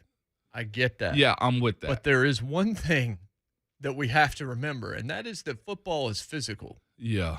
You can only legislate so much of the physicality out of the game before you've overcorrected. And I think that's what we've seen. The targeting stuff, Barrett Sallee is the best at this. If you follow Barrett Sallee at CBS, he's been on the show a couple of times in the past. He always is just like, who's targeting? What's targeting? I'm targeting. You're targeting. Because you can't ever figure out what's going to happen. But you can tell if something, I think you can tell if somebody is launching before the fact for a wrong reason. I would say 3/4 of the targeting penalties that I see on a regular basis are not malicious intent whatsoever. And the penalty needs to fit the crime. They do. And when you take a guy out, if he gets a targeting penalty in the second half of a game and he has to miss a full game, he's got to miss the first half of the next game too, that's way too much. Like there need to be degrees, and I understand that it's tough, but again, murder carries a life sentence. You might walk the green mile, John Coffey. Yeah. Manslaughter can carry 3 to 9. You be all right. It's the intent, man. I don't know what's wrong with my wife. By the way, I'll say this: if there's I can't leave that part of simple dangling. I have to actually respond. Like, come on, she Jay. sent a message and said, I got a penalty in flag football in med school for lowering my shoulder. Hey. But the rest were also against us med students in favor of the undergrads. Abby. This is why I married her right there. Abby, you heard it. You know what? When I saw Abby, I first met her for the first time, your wife, your sweet wife. And you told me that y'all been listening to trap music, some Young Jeezy, some T.I. I was like, that is an exterior that fooled me. Because I wasn't expecting Abby to be talking about some trap music in general. I didn't even think trap music was in her vocabulary. And she's caught a case, too, because Ron Slay's dead in her dreams. Come on, man. Come on, Abby. What you got going on over there in your free time? You became a doctor so you can cut on people. I realize that now. And she lowered her shoulder. I would have liked to see. She's 5'10". That's what I was going to say. She's not short out here. No. Pray for you at night, Jay. She's not Randy Bullock. Let me find out she's putting you in the razor's edge at home. Abby just taking me out. Just got you all over her shoulder. Ron said, even though she let me die. I told you, like I said, choked on cookie dough and died. You know what? As many sweets as Ron eat. It's a great piece of audio from our past. Yeah, dude, there's sweets in here. Every time I come in here, man, there's a Nestle Crunch over there today. There is peanut butter M&Ms over there today. You remember every day? I don't even. What was it the other day? Cookie dough like Twix bars. Those Twix cookie dough mini bars. I did Savage Radio with him Friday, right? Had a friggin' king size Reese's peanut butter cup, okay, and had a king size Kit Kat bar. Teeth gonna be raw. Guarantee he's got 0 cavities. 0 cavities, Ron Slay right now. I guarantee you call in and say I never had a cavity. I'm like, how you even function like that? I don't know. Man got a sweet tooth out of this world. Look. Who eats sweets like that, by the way? I mean, I like sweets, but I just don't do it anymore. Right. But he's special. He's definitely Nephew special. Sally said walls of Jericho. Somebody says that she's put me in the sharpshooter at the house. Does she make you tap out? Who's Big Abby? Who's Big Abby? Abby, you're forever welcome to the cookout. So, Cousin Tower said, I got a king-size Carmelo right now. I think he means Caramello, not you don't have a king-size Carmelo Anthony. But Caramello's been in the fridge here. There's the blue Whatchamacallits have been in here. What's the Nestle blue? Crunch. No, the other one is like the thin bar. Got a 0 bar. Oh no, I love a 0 bar back in the day. White chocolate. Bar. Never had it. Oh, What candies haven't we seen in here? On top of the strikeout wings he had the other day, it was like they have full meals in the afternoon, Jay. I get it. We have Oscars. We got Oscars. From time to time, we have tacos in here. We got Oscars and coffee. That's what we have, Jay. Cousin Andrew said Abby and KMA would make a good tag team group. KMA is his wife. Whew, yeah. So she lowered her shoulder and got a flag, playing flag football. If you walk out on that field, you accept all things coming to you, and Abby got shoulders, baby. You got. You got. You got. When we come back, we tease this. It. What's the biggest problem for the Titans' offensive line? Something I said that Ramon said I was right about. And I was like, hey, write this down, and we're going to come back to this. Also, when we come back, your chance to win a pair of tickets to see Tennessee, South Carolina on Saturday, which maybe you're more excited about that than you would have been a couple of weeks ago. Yeah, buddy. Go watch the show. We'll give you that opportunity next as part of Tennessee Ticket Thursday. It'll be the fifth caller. That doesn't mean call now. That's not going to help you. Mad Jack, Joseph, we get to your phone calls as well when we come back, so hang with us. We'll be right back. It's JMart Ramon, 104.5 The Zone. Coming up today on the 3HL. Jump on in the 3HL mix. It is a Twisted Tuesday. A Twisted Tuesday? How about Jimmy Wyatt? We'll talk to him about what happened to the Tennessee Titans on Sunday. And you want to talk numbers? Well, we'll dive into numbers. What I got, Alan Bell. I need Alan Bell right now. I need him. We all need Alan Bell in our life because he gives winners. Yes, he does. Hello, we're live at Buffalo Wild Wings in Mount Juliet. Come see us. Oh, man. Come see us. Thanks, Babs. The toast. Don't forget the toast. Get there. Today, starting at 3 p.m. on 104.5 The Zone. Hey, it's JMart. You're going to find a lot of great jewelry at Genesis Diamonds. We're talking thousands of engagement ring choices, hundreds of cases filled with earrings, bands, bracelets, pendants, dozens of name brand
Go there that morning. Yep. Come back that evening. Indeed. 737-1045. Fifth caller gets a pair of Tennessee, South Carolina tickets. That's Tennessee Ticket Tuesday. 2. Indeed. Yeah. Now to the let's see if I can get to Mad Jack. Something just went off on my phone. I was trying to get to him. Are you back up? Mad Jack, what's Mad going Jack, on? What's up? Hey guys, what's shaking? Not much. Just on this taunting rule, they need to abolish that damn thing. I mean, it's the most asinine, sophomoric, subjective rule that was ever enforced. It's like they're trying to keep the players' feelings from getting hurt. Come on, man, this is what you do in Little League. These guys are grown men. They don't care if somebody gets in their face and shakes a football. Mm-hmm. I mean, these guys are. I mean, if someone taunts you, make a play and taunt them back. You know, it's just asinine. Secondly, as far as the Titans' offensive line, they are out of shape and they are slow-footed, terribly out of shape. I mean, they look like a bunch of elephants out there trying to play football. And thirdly, I'd like to know, maybe you guys can tell me, why in the dickens is everybody on Urban Meyer's ass? I don't really understand it. I mean, here you got one of the most brilliant minds in the game of football. He almost won that game the other night, and he was out celebrating. Now everybody's on his ass. Now, come on. How do you feel about that? Mad Jack. If that's how you going to drop the mic, Mad Jack. Call every day. Call every day. Yeah.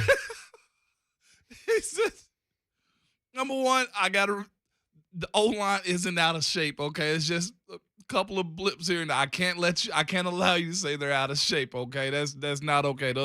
They got a good looking offensive line. If it's, below the line play, that's one thing, okay? I can't allow you to say they're out of shape, okay? The Urban Meyer take, Mad Jack believe he reserves the right to go celebrate, Jay, for almost winning the game. Mad Jack, what is wrong with you this morning, Mad Jack? You just going to drop that knowledge right there and just leave us high and dry. The man was trying to celebrate. No, it was not appropriate. He should have got back on the plane and went home, Mad Jack. He should have went back home, Mad Jack, with the team. You hear what we're saying, Mad Jack? Mad Jack. You're saying you got to get on that airplane. You got to get on that plane and go home, Mad Jack. You clearly don't have a problem with it. That is probably one of the best calls. Yeah, we might need to play that one again because the way that if we can get it cut, we might need to play that one again before the end of the show. Joseph in Smyrna is next. Joseph, what's up? Joe? Hey man, on this taunting, the NFL still allows these players to celebrate their touchdowns with touchdown dances without flags. Am I right? Yeah. Yes, they do. So if they do that, but they don't allow taunting during these plays, as Matt Jack says, it's asinine. Yeah. But also, these guys, even before they started really enforcing the taunting rules, didn't really taunt each other after the play face-to-face. They just got up, celebrated the play they just made, and went on about the next play. So I don't even understand why this is even being forced, because it's not like these guys are out here, being personal with it, outside of Tyreek Hill and Murphy Bunting and the peace sign. But that wasn't even bad, though, last year. The peace sign? You mean Winfield? Yeah, Winfield. Winfield Jr.? But what did he do after when Cheetah got him during the regular season? He said, come back to it. I'll see you later in the Super Bowl. Look, it's a man's game of pride. There's a whole lot of one-on-one. There's a whole lot of mano-a-mano. And what do, man? You talk smack, and sometimes you can get out of balance with it, but then you throw a flag for roughing or whatever like that, or unsportsmanlike taunting. I thought we were approaching going too far when we had a bunch of props in the seats, and you have like a Sharpie in somebody's sock, and you got cell phones for Joe Horn and all this. I even found that stuff funny, but it became a little bit of a distraction.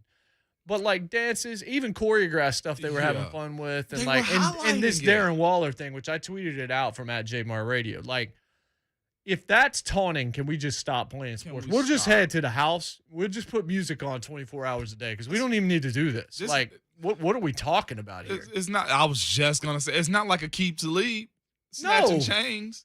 Like it ain't that. This is the game that we play. Like you said, Jay, it's a lot of emotions that go into it. It's a man's game. It's mano y mano. If you get me, I'm coming back to get you again.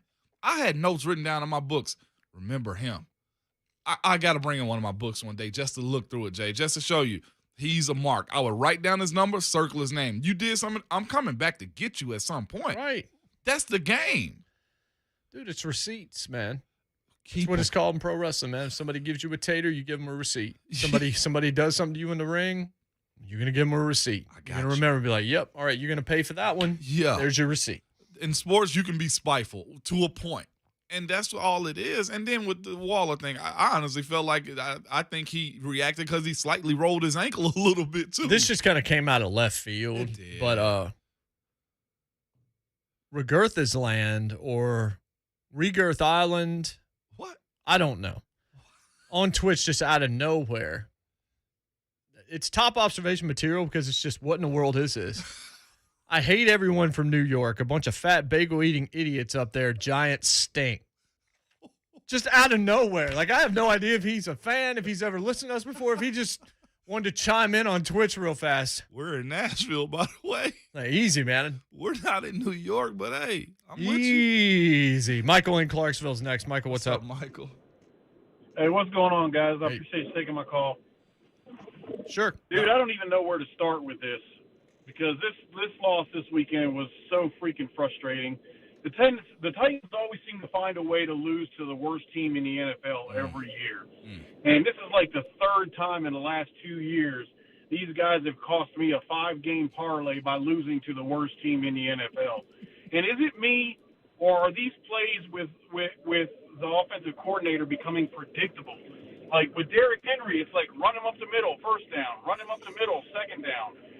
Everybody knows that Derrick Henry picks up the majority of his yards going out to the outside where he's got a chance to go one-on-one with somebody and stiff arm. I mean, when we got down into the red zone yesterday, those first two red zone drives where we ended up kicking field goals, I didn't see them use Derrick Henry at all. He's the best player we got on the team. So I don't know if it's just me or if anybody else can see this, but it seems like these plays are becoming predictable. And if me as a fan can see that these plays are becoming predictable, then I know dang well these offensive coordinators and these defensive coordinators out there are able to see that they're predictable as well. What do you guys think about that? Yeah. We talked about that in the 6 o'clock hour too. And Vrabel kind of acknowledged it a little bit in his press conference a little. He said the players got to have a little bit more cohesion. Basically saying there needs to be rhyme and reason to what you're calling. And again, we talked about this and reacting to it yesterday too, Jay. First down, if you get Derrick Henry early, and it's no indictment on him, but if you hit him early, first down. If you get him again, 3rd and 5 to 6, he's coming off the field. Right, because he's a liability in pass protection. He's a liability in pass protection thus far, unless it changes. But from my understanding, that's the reason I've had running backs before. Truth be told, James Conner has gotten a whole lot better at his, but we used to take him off the field like James just doesn't protect well. He's gotten a whole lot better now at Arizona in his last couple of years. But when you're that type of back, you're supposed to be, I would expect you're supposed to be able to do those type of things. But when you get to those 3rd, 5, and 6, McNichols is coming in, they're throwing to the flats, they're trying to get the ball out to the athletes and make it happen really quick. Just box them in. And talking to a guy that played with Arizona, it was said, guess what we're going to do? Hit Derrick Henry. Hit him. And then make them one-dimensional. What's one-dimensional? Make Ryan Tannehill throw the ball. That's the game plan. That's what the Jets did this past weekend. At this point, again, and we always question what's going to be this team if Derrick Henry has to miss a game for a fingernail or something like that. I don't like using major injury, so I say something like that. Right. Or pinky or fingernail, okay? Then what is this team going to do? Who's actually going to run the ball? Is there a better run game or an equivalent run game with McNichols, with Darrington when he's in? We don't know because if you box this team in, for the most part, the trends of these losses have been Teams that got bigger linebackers, defensive linemen that don't mind hitting 22. You get them third, 5 or more, and you can make them predictable, especially without AJ and Julio not in. And what's funny is if you listen to the national guys and the people that are calling the games, I like Greg Gumbel a lot, and Greg Gumbel is like, look, they're totally one-dimensional. I think Steve Tasker said it too, because they're totally one-dimensional. Mm-hmm. They're Derrick Henry. It's just like, right, and that's what's hilarious about it. Yeah. They're supposed to be one-dimensional running the ball, but they can't even be one-dimensional if Henry can't be there on third and manageable situations because there's no choice but to get him out of there in order to potentially throw the football. No. And this is the thing, too. And I at some point, it's got to either be taught up or maybe it was just a couple mental errors. Mental errors happen all the time in game. I'll say this just to correct for this offensive line. The first 2 sacks of this past Jets game was to the running backs on the first one with Derrick Henry. He didn't check the safety to the middle linebacker, C.J. Mosley, going up the middle. That's facts, okay? You can see his eyes go left, never came back quick enough to go right, and C.J. shot the gap when he got in the when Derrick Henry was blocking. The second one was when McNichols was in on 3rd and 5 or 6. He quickly releases to the flat. It was either on Ryan Tannehill not seeing that he was hot, or it was on McNichols for going out too quick and not picking up the safety or the weak side linebacker. That was when I think Quincy Williams ended up getting a sack and just plowed him from the left side. Right. Tannehill was hot. He didn't throw that one. So of the 7 that was given up, the 2 that I've recognized so far in this film that I'm watching, it goes to the running backs and to the quarterback. That's facts right there. All right, I want to make this offensive line point. I see Kyle and Dave. We'll get to your calls, though. Hang on one second. Here's the biggest problem with the Titans' offensive line. It's not like an individual person or just a play here and there. Mm-hmm. It's that you've got guys in multiple spots on the offensive line that are being asked to start that are not starting caliber offensive linemen and were never designed to be. Quessenberry's story is awesome. Love it. Awesome. That dude's not a starter in the NFL. That dude is the guy. Remember when Sam Bradlow came in last year? Yeah. Came in for Lewan, played well. Came in for Saffold, played well. That's what these guys are. Yeah. They're fill-in dudes. They're backup quarterbacks that are being called upon to play full games in roles because you have no depth and you have no real starters at multiple spots on your offensive line. That can be a thing. You get exposed in this league, Jay. That's what we said. And that point right there, again, it goes down to quality in this league. We saw last night the young rookie from Alabama, Leatherwood. He got exposed by a veteran guy in Bosa. This happens. You got to either, catch up with the game or find ways. And this is one thing I absolutely love about Coach Munch. Munch found ways to hide your deficiencies. He's not going to ask you to do certain things. He's going to make sure that, the passing game coordinator and our pass game in general is going to protect what we need to have protected. Look, if we got a big D tackle over the center, Moan, hey, I need you to post a little bit more before you go help. Hey, if we got a Aaron Donald over to the left, guess what? Hey, guys, come over. We're sliding this way. Go at him. Fix these type of things. You can't have your guys exposed like this. Now, to this point, though, too, Jay, I told you my tone on the game, the film, watching it from my eyes, wasn't as great as you thought it was, wasn't as bad as you thought it was. It really was in the middle. But the play, honestly, of the right side of that OL this past weekend, highly unacceptable. Of course. It's terrible. And everybody's due a bad game. Sometimes but I feel like the last couple games have kind of been very much pressure on that side. And Quessenberry, I've seen him get knocked over a few times. I've seen just, in general, a lot of pressure off that side. Again, Taylor gave up the one on that side. We've been talking about him because he talks a whole lot, and everybody points their finger at him. But if y'all go back and rewatch that game, rewind it back, see what happens. You'll see guys on the ground on the right side, pressure up the middle. I don't know what's going on because when the season kicks off, nobody's really healthy. But again, we're not going to use that excuse. Not on this show, Jay. No.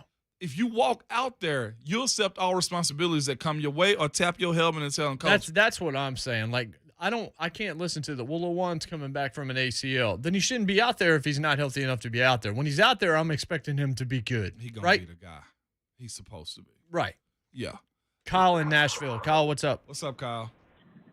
my opinion on what's going on with the Titans, all the Titans fans says, give me the big name. We need Julio. We need the big name. We need Lawan.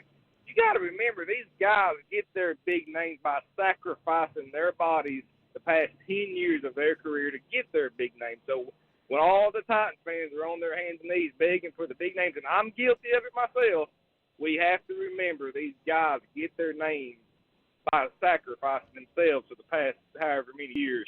They're going to be banged up, and this is what we're going to expect out of it. You're going to get really good flashes of them, and then you're going to get a few games where they're not even going to be available for their injuries. That's all I got. Great show, guys. Keep it up. Thanks, Appreciate it. That's true. I mean, that's the game, though. That's the game. Again, all of the antics, I'm cool with that. But to his point, when you put yourselves in these situations, you better ball. Right. Period for me. Right. You know what I'm saying? Like, right. I have no excuse to that. That's just me. If you know me, Jay, I'm like, look, I'll accept whatever comes my way, man. Like, that's just where I am. I was that way as a player. Okay, cool. I might not have been the fastest, but guess what? I'm going to maximize my strengths. I'm going to be strong as ever, and I'm going to be mentally locked in, and you ain't going to ever see me sweat. If you get me, I nod my head at you. But I'm rolling on. Agreed. Dave in Nashville. Dave, what's up? Hey, what's up, man? What's up? Hey, the taunting is it's ridiculous because you want these guys to play one-on-one. Yeah. And you want the competition to be up there, and that's what makes the game fun. And I guess what they're trying to do is kind of prevent a fight, and I understand that, but we got to let the guys play. Yeah. That's what the game is all about. That's what makes the game good. The Titans' O-line, they're not lazy. They're not slow. Right. The Jets just out-schemed the Titans, plain and simple. It's different when you got playmakers all over the field, The Jets just out-schemed the Titans, plain and simple. But in this past week, though, would you have taken the Titans skill with a rookie quarterback, or would you have? I mean, the Titans skill with what they have. I mean, we're lucky. We're lucky we got Ryan Tannehill because Marcus Mariota would be on IR for real. We'd have a third-string quarterback. We'd probably have to go and pick up a quarterback off a practice squad somewhere because, I mean, the way Tannehill's taking a lot of shots, it almost seems like they would, scheme a little bit better to keep him from getting hit so many times. I mean, my God. I mean, I was live at week 1 versus Arizona, and he was just getting teed off on. Mm-hmm. Like the defense, they were just popping him. Yeah. He probably got hit 20 times in that game. Wow. Urban Meyer, why is it that this guy, he gets a pass?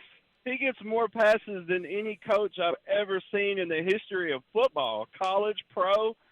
This guy, could you imagine? Like the players he had playing for him in Florida. Yeah. The things he got away with at Ohio State. Yeah. And now this video, I mean, this guy gets away with anything. It's crazy. Somebody's going to make a movie about this guy. There's directors sitting down right now like writing scripts. They do. It's called what? Usual Suspects. Here's a question for you. Drop us a line at JMart Radio, at Ramon Foster, at JMart Ramon, and tell us who would play Urban Meyer in the movie about his life. Oh, I got a guy in mind. Idris Elba can't play Urban Meyer. No, I was thinking McConaughey. I've heard worse. 615-737-1045. When we come back, you want to hear worse? You're going to hear worse. Birthdays. Zach Galifianakis. We'll be right back. It's Jay Martin Ramon, 1045 The Zone. Urban Meyer and the Jacksonville Jaguars get ready to host our Titans. Has anyone told Herb that this is the AFC South and not the Big Ten? Oh, my goodness. Coverage starts Sunday morning at 9. Then the kickoff at noon on your home for Titans football. 104.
Are you even a listener, or did you just pop on to do that before you went and watched the Call of Duty stream or something?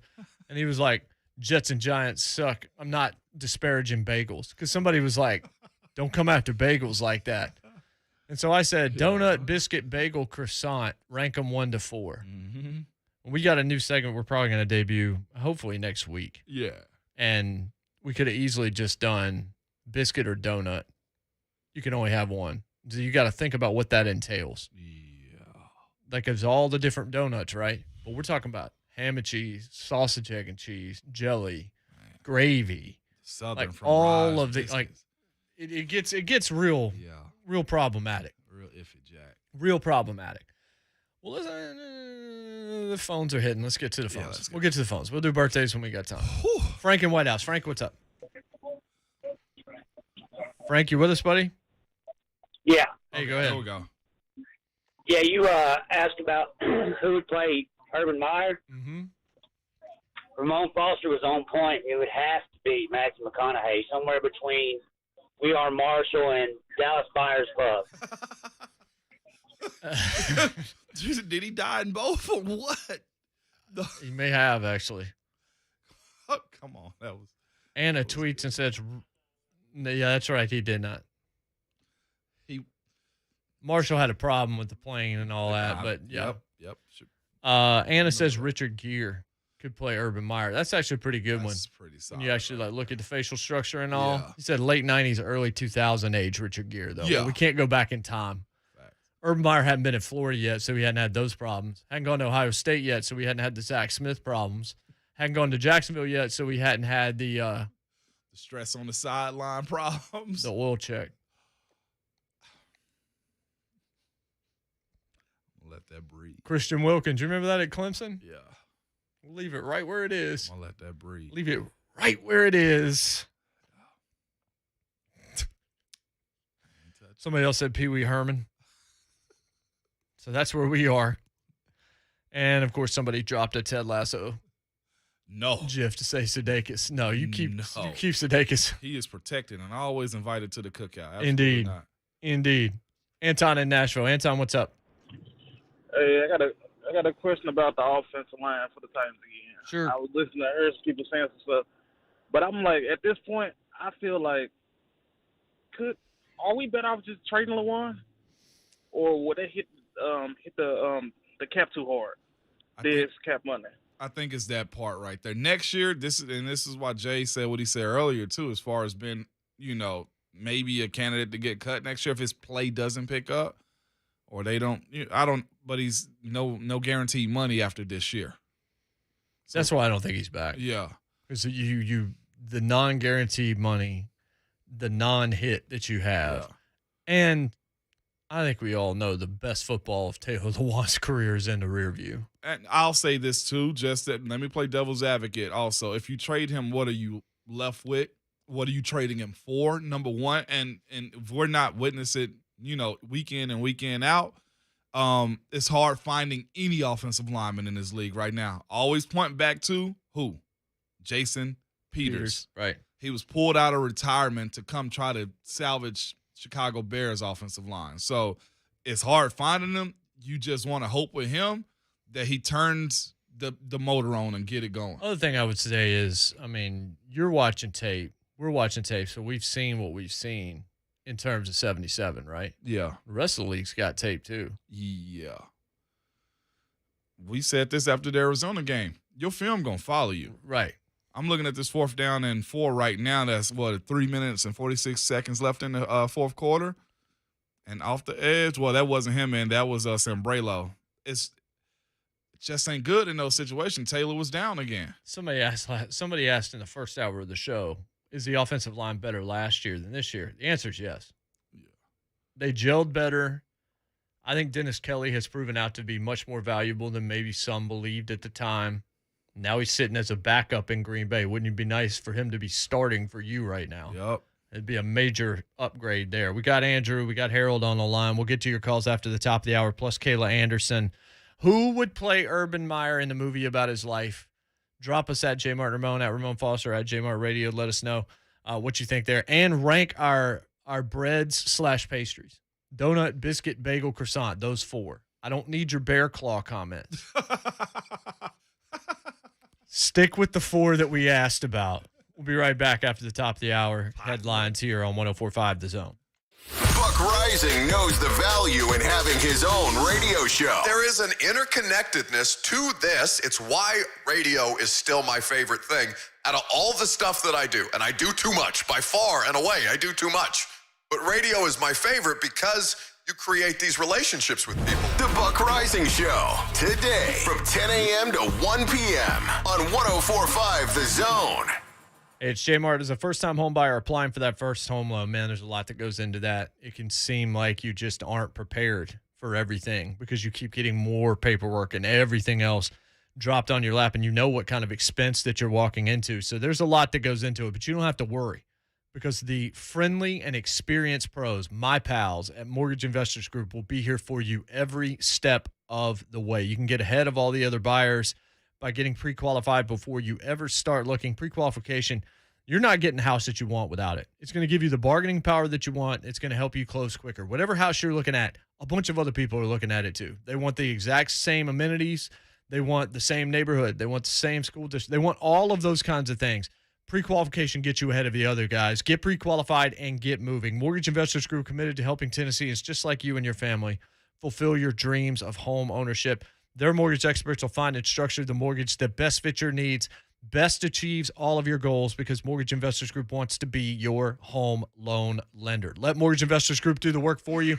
It'll be one of the best decisions that you could make in 2021. There's offices near you, I promise. Brentwood out near me, Cool Springs, Hendersonville, wherever you are, there's an MIG close by. Go to migonline.com for the advice you need to get you started. Find out where the nearest office is to you and get ahead. Do it today. migonline.com. Or text MIG to 31399. That's MIG to 31399 to get pre-qualified, and tell them JMart sent you. It's Mortgage Investors Group, Equal Housing Lender, license number 109111.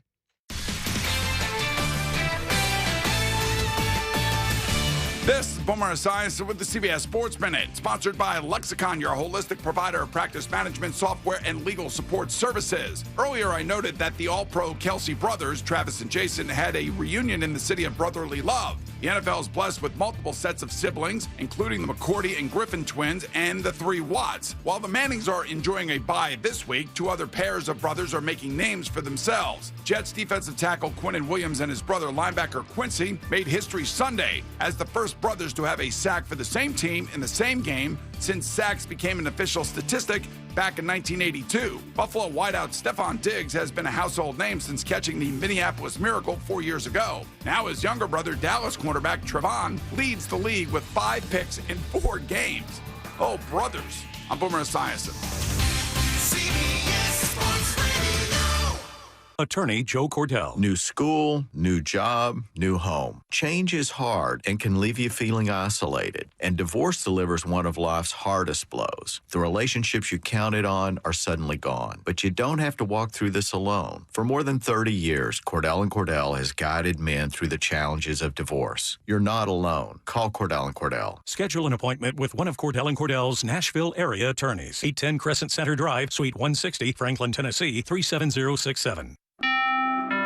Jay Farner here, CEO of Rocket Companies. If you thought you missed your chance to refinance and save, think again. Mortgage rates have recently dropped below 3%, and Rocket Mortgage can help you save big. You could lower your monthly payment and prepare yourself for a better financial future. But you've got to act now. Call us today at 833-8ROCKET or go to rocketmortgage.com. Rocket. Conditions apply. Equal housing lender licensed in all 50 states. NMLSconsumeraccess.org number 3030. Your life, your hopes, and whatever you were searching for at 1:15 a.m. It's really none of our business, and it shouldn't be anyone else's. Protect your privacy online for free with DuckDuckGo. DuckDuckGo. Privacy simplified. Richard Mosqueda spent 3 months shopping for a diamond and ended up buying one from a New York company online. I looked online forever. I looked everywhere, and I finally found a great deal. Well, he thought it was a great deal until he took the stone over to Genesis Diamonds to compare it with a Genesis stone. And then I brought it here, and they gave me a better price and a better quality. The quality was so much better, and the price was so much better. You couldn't beat their price here. So Richard boxed up the online diamond, got his money back, and bought the Genesis diamond. Not only did he get a better deal and a better diamond, he got lifetime service at no charge. To me, there's a value to having a local place that says that we'll take care of everything. We'll clean your ring, we'll size it, and online you can't do that. And on top of that, they had to get the guarantees here and the warranties here were unbelievable. Genesis Diamonds, where Nashville gets engaged. Genesis is the best. They'll work with you, the customer service is unbelievable, and you can't beat the price. Voted year after year as the best place in Nashville to buy an engagement ring. Green Hills and Cool Springs. You don't need to go anywhere else, just go to Genesis. Genesis Diamonds.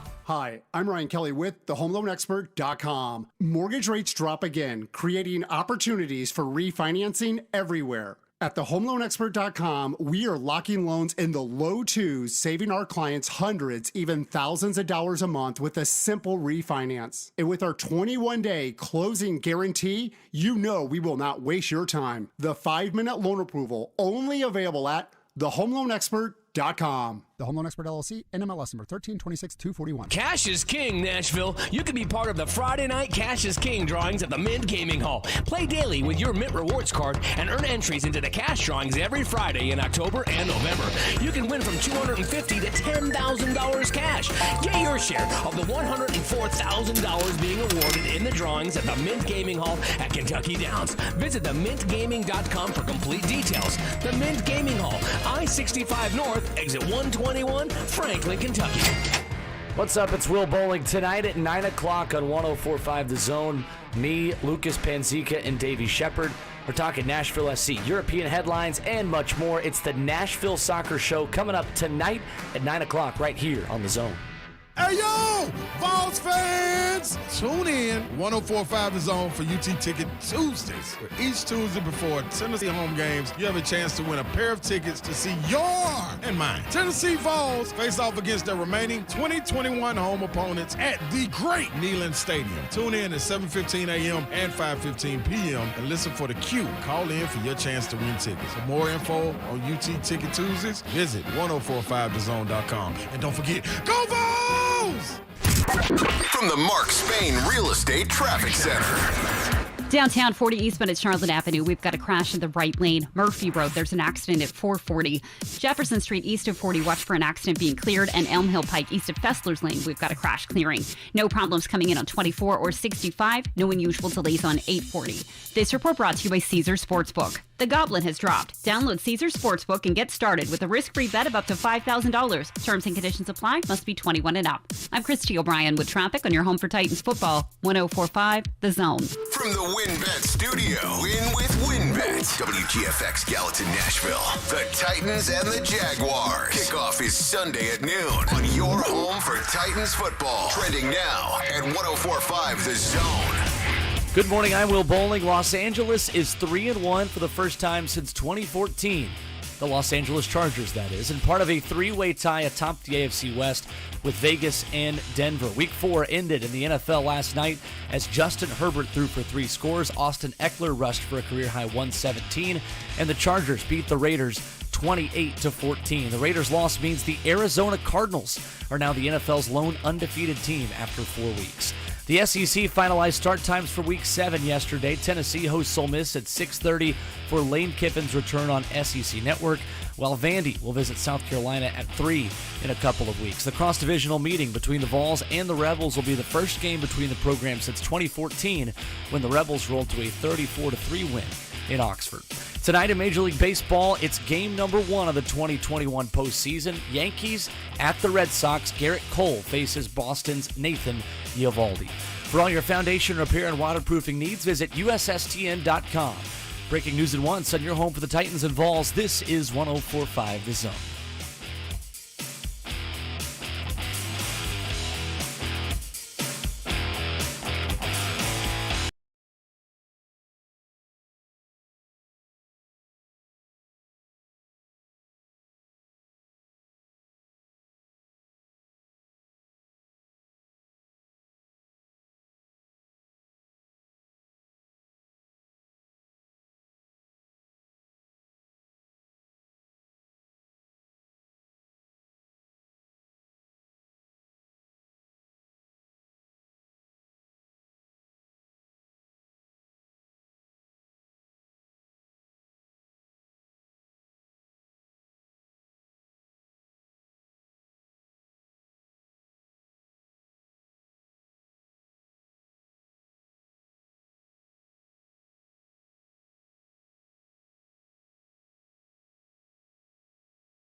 this year, which sounds very convenient. It's really crazy that he's planning it. He's basically getting vacation right now. So, boy, oh boy. I asked the question, who would play Urban Meyer in the movie about his adult life? A lot of really good responses coming in. Tiny Tom Cruise from Kyle Scott. Gavin Rossdale, that's an interesting thought from Brandon Gilbert. That's the lead singer of Bush, Moan. I wouldn't even ask. Gary Busey has been mentioned. David Koechner for Urban Meyer has been mentioned. Jim Carrey several times. Ryan Reynolds mentioned once. Kevin Hart, because Urban is a joke, Andrew Bennett says. Adam Sandler. Johnny Knoxville, who's now, I think, 50. Yeah, we celebrated his birthday. Yeah, sure did. Gary Oldman. Dude can play anyone, true. I was thinking about Gary Owens, the comedian. That would be a good one. No, it wouldn't be. Will Ferrell mentioned. Pee Wee Herman again. I see what y'all are doing. John Lithgow. The guy with the headphones in All About Mary. You mean there's something about Mary? That sounded right to me. Cousin Mike dropped. Franks and Beans. Cousin Andrew in Portland. What's going on, Andrew? I just had a Freudian slip. Go ahead, Andrew. Y'all cannot bring me in after that Urban Meyer stuff because I cannot keep it PG. So I'm going to just kick it down the road. First of all, biscuits over everything because you can do so much with biscuits. Versatile, man. Oh man, y'all can have them sweet donuts. I don't like sweets over in the croissants. Morning, but no croissant. Just the OG biscuit. Y'all quit making it so difficult. Listen, I'm gonna make a lot of people mad, and Cousin Mike don't get too angry at me, but I'm not on this in J-Rob We Trust anymore. Ooh. I've said this before, and I've been looking at his draft picks over his tenure here in Tennessee. He's made 43 draft selections, and of those, I can safely say 11 were solid. Kevin Byard, Derrick Henry, Jack Conklin, who's with a different team, but still a solid pick. Jayon Brown, Jonnu Smith, Adoree Jackson, possibly, Corey Davis, Nate Davis, A.J. Brown, Jeffrey Simmons, and Christian Fulton. The rest, yeah. There's a few that are still unknown, but you also look at his offseason acquisitions. He's made a lot. Sadly, only 6 of them have hit, really. Ben Jones, Logan Ryan, Malcolm Butler, Kenny Vaccaro, Adam Humphries, and Roger Saffold.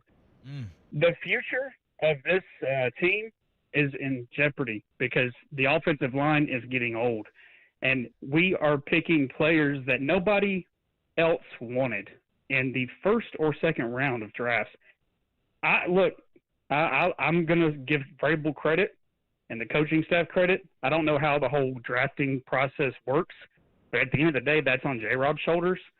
I don't trust him anymore. I'm really starting to question his ability to find talent and to bring it in.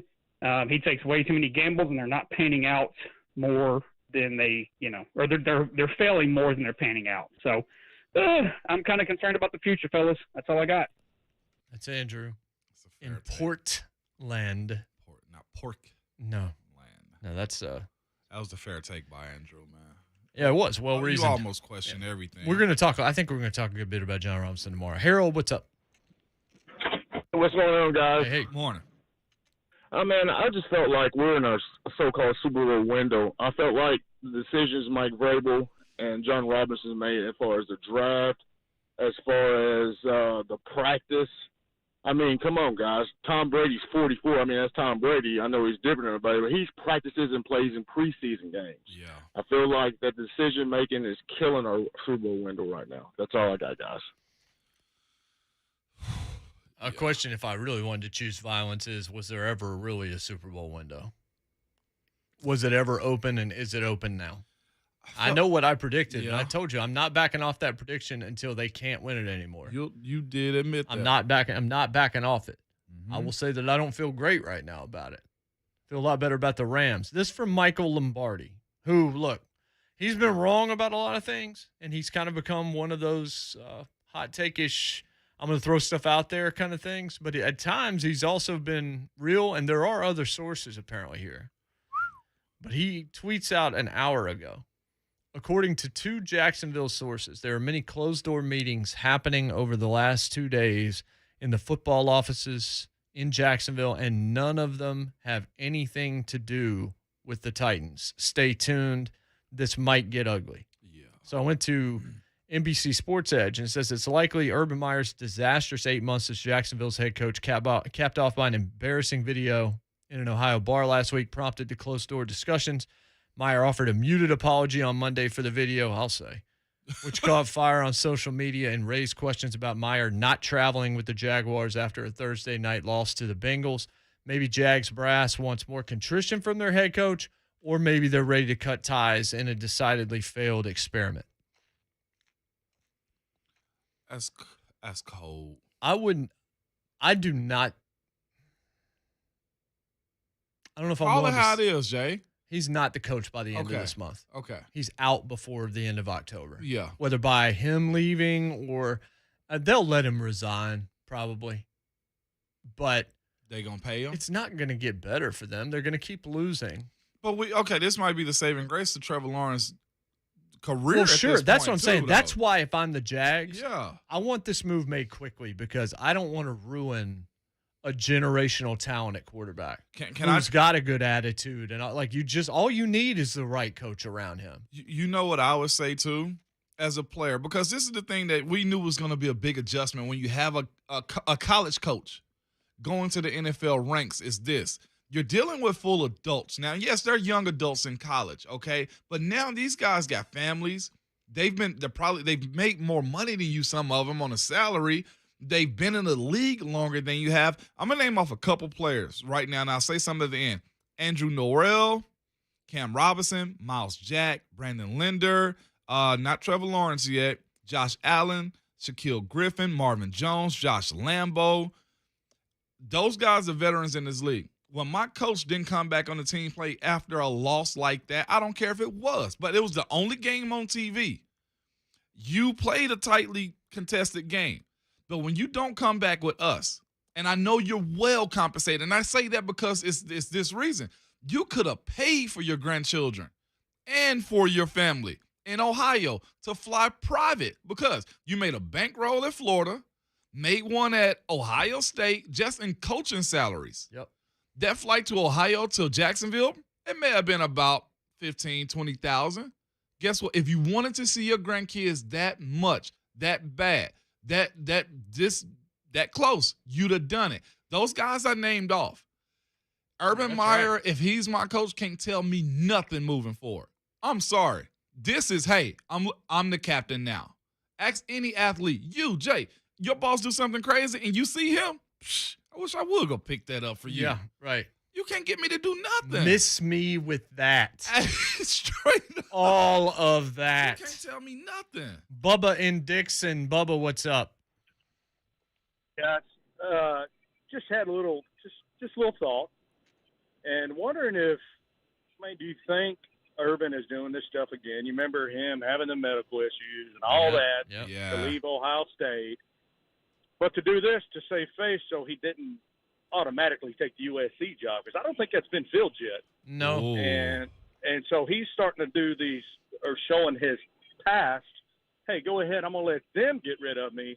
I'm not the bad guy. Yeah, I made some mistakes. Let me go resurrect myself at USC kind of deal, because he knows he can't control what's going on. And it's a blessing for Trevor Lawrence if they say, all right, buddy, go ahead and pack your bags.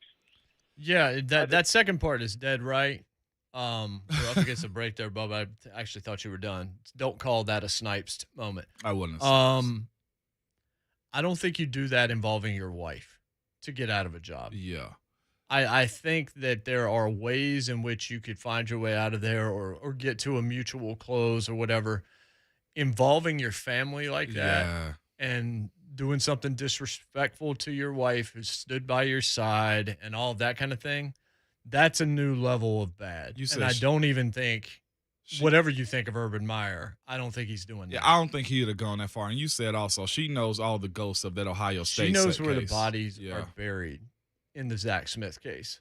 As a player, though, these conversations that he said are happening, Urban Meyer couldn't tell me nothing. That's my coach right now. As a veteran, somebody that can tell us something, Kayla Anderson. Auntie Kayla on the other side, WKRN, of course. We'll talk to her about this and about what we saw on Sunday. And what's the state of the Titans right now? coming off one of the worst losses they've had in a while, and maybe the worst loss anyone has suffered in the National Football League in 2021. We'll do that when we come back. JMart Ramon, 104.5 The Zone. The Jacksonville Jaguars have Urban Meyer and Trevor Lawrence. We're not going to throw the flag on that? But they're still Jacksonville. And nobody they bring in can change that. The Titans and Jaguars. Coverage starts Sunday at 9 with Buck Rising on the League Company Countdown to Kickoff on your flagship for Titans Radio, 104.5 The Zone. Grammy-nominated Joe Bonamassa, hailed as one of the world's greatest guitar players. Blues rock titan Joe Bonamassa, performing live.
None of them have anything to do with the Titans. Is Urban still the coach by Halloween? Know what they call that? Trying to save face. Thank you, good buddy. Rough on these streets. Our question, who would play Urban Meyer in a movie about his adult life? Also, our secondary question, biscuit, donut, croissant, bagel, rank them 1 to 4. Don't get it wrong. And don't add extra items. Yeah, I don't need your bear claws. Take your Blaine and pick. Mickey, you can keep your ding-dongs. Whatever it is you're trying to do. We welcome in Auntie Kayla. Kayla Anderson, WKRN. Kayla, who's playing Urban Meyer in your movie about his life? Well, I covered Urban, so I know Urban pretty well. I did the coaches show, so I kind of thought about this one. I'm going with Edward Norton. Ed Norton. Interesting. I could see it a little bit in the facial structure. Ed Norton's just starting to pop back on the scene. He hadn't done anything in a while. He was in everything for a short time there. Yeah. Yeah, he was. And like you said, because I've been kind of looking at the list that you have received for some of the listeners, and I like some of them, but I just wanted to go a little bit out there. So I thought Edward Norton, because of facial structure, you could work with that. I can see that. So you say you did the coaches show. I actually didn't know that, so that's even more intriguing here. This is not going well at all. On the field, on the sidelines, in random bars, like it's just everything is going wrong for Urban Meyer. The Urban that you dealt with and got to know, how do you think he is handling all of this? Not well. So I worked in Columbus for 3 years, covered the national championship team. That was my first year. And like I said, was working on the coaches show. And so I got to know, not Urban is Urban, right? Urban Meyer is not going to ever show the real Urban Meyer to the media. It doesn't matter, what you do. If you have a coaches show, if you don't, if you're a media member that's been there for 35 years, he's going to be Coach Urban Meyer when it comes down to it. So we never got to really see the real Urban Meyer, but I actually knew his wife really well. She's really fun, great lady, would come in and do segments with us. So I really loved Shelley, and she would tell us some really interesting stories about Urban, just in terms of like his personality, and he actually has one off the field. So it's interesting now because he's always said he's such a family man, right? That his family, he did that letter to his family when he had that health scare saying, I'm going to put my health first. And now we're seeing this awful situation that he's put his family in again, which is completely embarrassing, where he just was being stupid and goes up to Columbus and has too many drinks and gets himself in an awful situation that is completely his fault. But then you also have the team side of it. I mean, he's a head coach of the Jacksonville Jaguars who's already off to an awful start. You're going to add that all to the plate. You're going to look like a fool in the locker room now.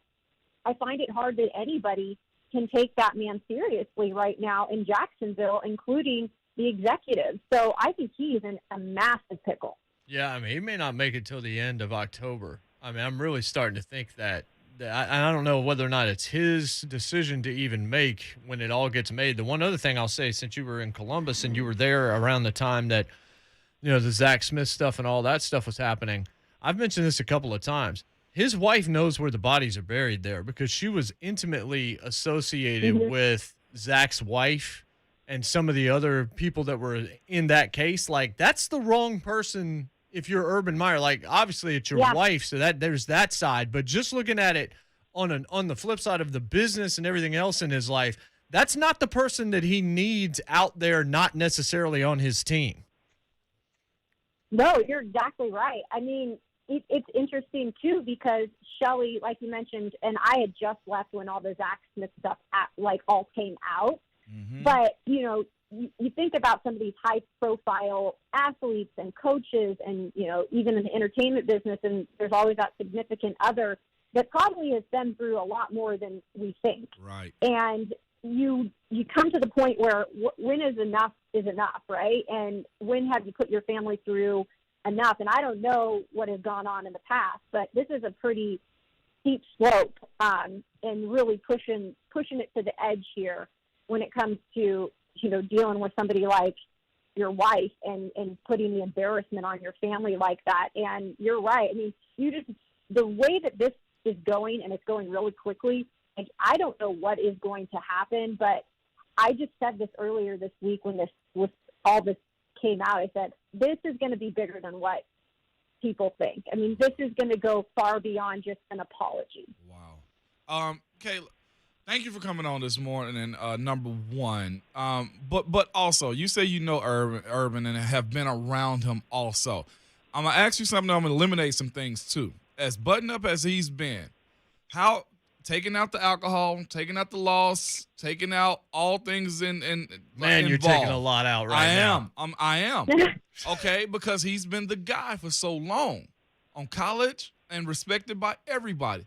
How is he in this situation, knowing, one, cameras, knowing also you are Urban Meyer, so people are at least going to take pictures. I've seen people stand in bars and people just snap pictures. Heck, they've taken pictures of me, and I'm a nobody. How? Yeah. Remove the alcohol, remove the loss, remove all of that. How did he get here?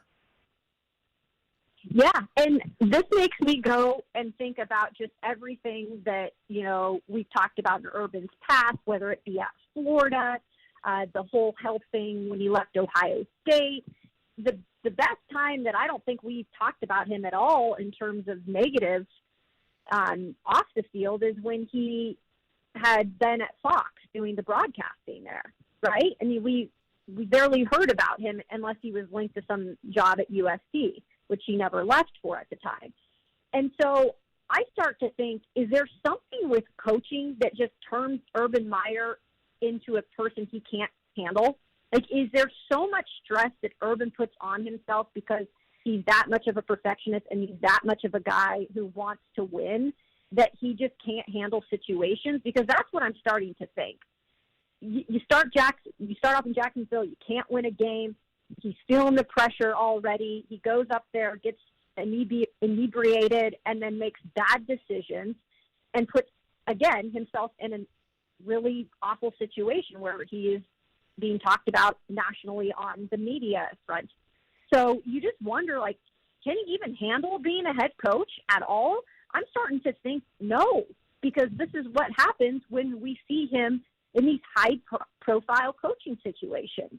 When you were around him after a loss, I've heard this from a lot of people that were close to Urban. He just couldn't handle it at all. And if you listen to the press conference after the Bengals loss, he seemed lost to me, Kayla. Yeah. He seemed to be saying, look, I know we've got talented players. We got Trevor Lawrence. We've got, James Robinson. We've got all these guys. That should be enough. It's like his brain can't figure out that everybody's good. It goes back to what he said to Vic Fangio after they got beaten by the Denver Broncos. He said, man, it's like playing Alabama every week in the NFL. It's like, right, Herb. Like, you stepped into a role where, yeah, your guys are pretty good, but everybody is really good in the NFL. Well, and you know what goes along with things like that, with people like that? I don't care what anyone says. There is an ego that is attached to many of these head coaches, and especially Urban Meyer. And I feel like his ego was telling him, I'm going to take this job because I want to prove that I can win at the NFL level. And it's a different beast than college. It is a completely different beast. And I talked to some former players of him that I covered when I was at Ohio State, or covering Ohio State, I should say. And they would all say, yeah, Urban was a great coach when it came to getting us ready for games. And, he just had that mentality. But he was not easy to work with, right? I mean, he was not easy to play for, but they won. So it all kind of worked out in the end. This is on another level. These are grown men. Yeah. This is their job. They're getting paid, and they're not going to listen to everything you say. And if you don't like it, you got to adapt. And I just don't think he can handle that. So to that same point right there, if he was your head coach and you saw this and all that, how would you react to him? Look, guys, I am one that I'm not one to just judge people and then never give them a second chance. Right. That's just not my style, because I think everybody makes mistakes. But it's really hard for me to look at this situation just with things that have been piling up with Urban Meyer and say, like, okay, we're just going to put it in the past. Like, if anything, you have to really prove that you're taking this seriously and that you can handle it. But I do lose a little bit of that respect just for this being the start of the season. You're in a kind of a bad situation, and this is how you're going to go handle it. So what happens if we lose 3 more games? How are you going to handle it then? Yeah. Get all the alcohol away from Urban, all the tranquilizers, everything that could possibly go wrong. Keep them all away from them. Kayla, it all went wrong for the Titans on Sunday. Oh, man. And they've got to deal with Urban, we think. At least right now, he's still the head coach of the Jacksonville Jaguars, and that's who they've got. But before we turn the page and look at Jacksonville, how just disappointing was what we saw on Sunday? I think the biggest disappointment for me is that we all said, many of us, that this was a game that they could lose because they have shown to play down to their opponents. I mean, last year it was Cincinnati, and they got embarrassed in that game. And then we came into this game even asking questions specifically about preparing your team for a team that is inferior to you, that is just not good. And I'm sorry, but the Jets aren't good. And the answers from all the players and from Coach Vrabel was, we're going to be prepared. We're doing everything we can to make sure that, we're going to win this game. We're coming out. We're going to have a fast start so that we can put them in a sticky situation. And they did nothing of the sort. Yeah. They went out there, and instead of getting touchdowns, they settled for field goals. And I think that was the first problem there, was they just didn't put themselves in a good position from the start. They needed to make Zach Wilson and that offense uncomfortable, and they didn't. Instead, they kept the door wide open, and Zach Wilson and that offense pushed through it.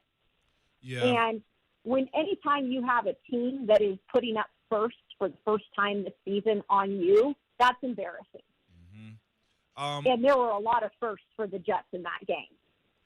And so when you just look at the overall, results, I just think it's coaching that you have to go back to, and we can pick apart every single thing in that game, and I know you guys have. But when it comes down to it, coaching and having your team prepared to beat a team that is less than you, that's an issue. And that's a big issue in terms of how things went on Sunday.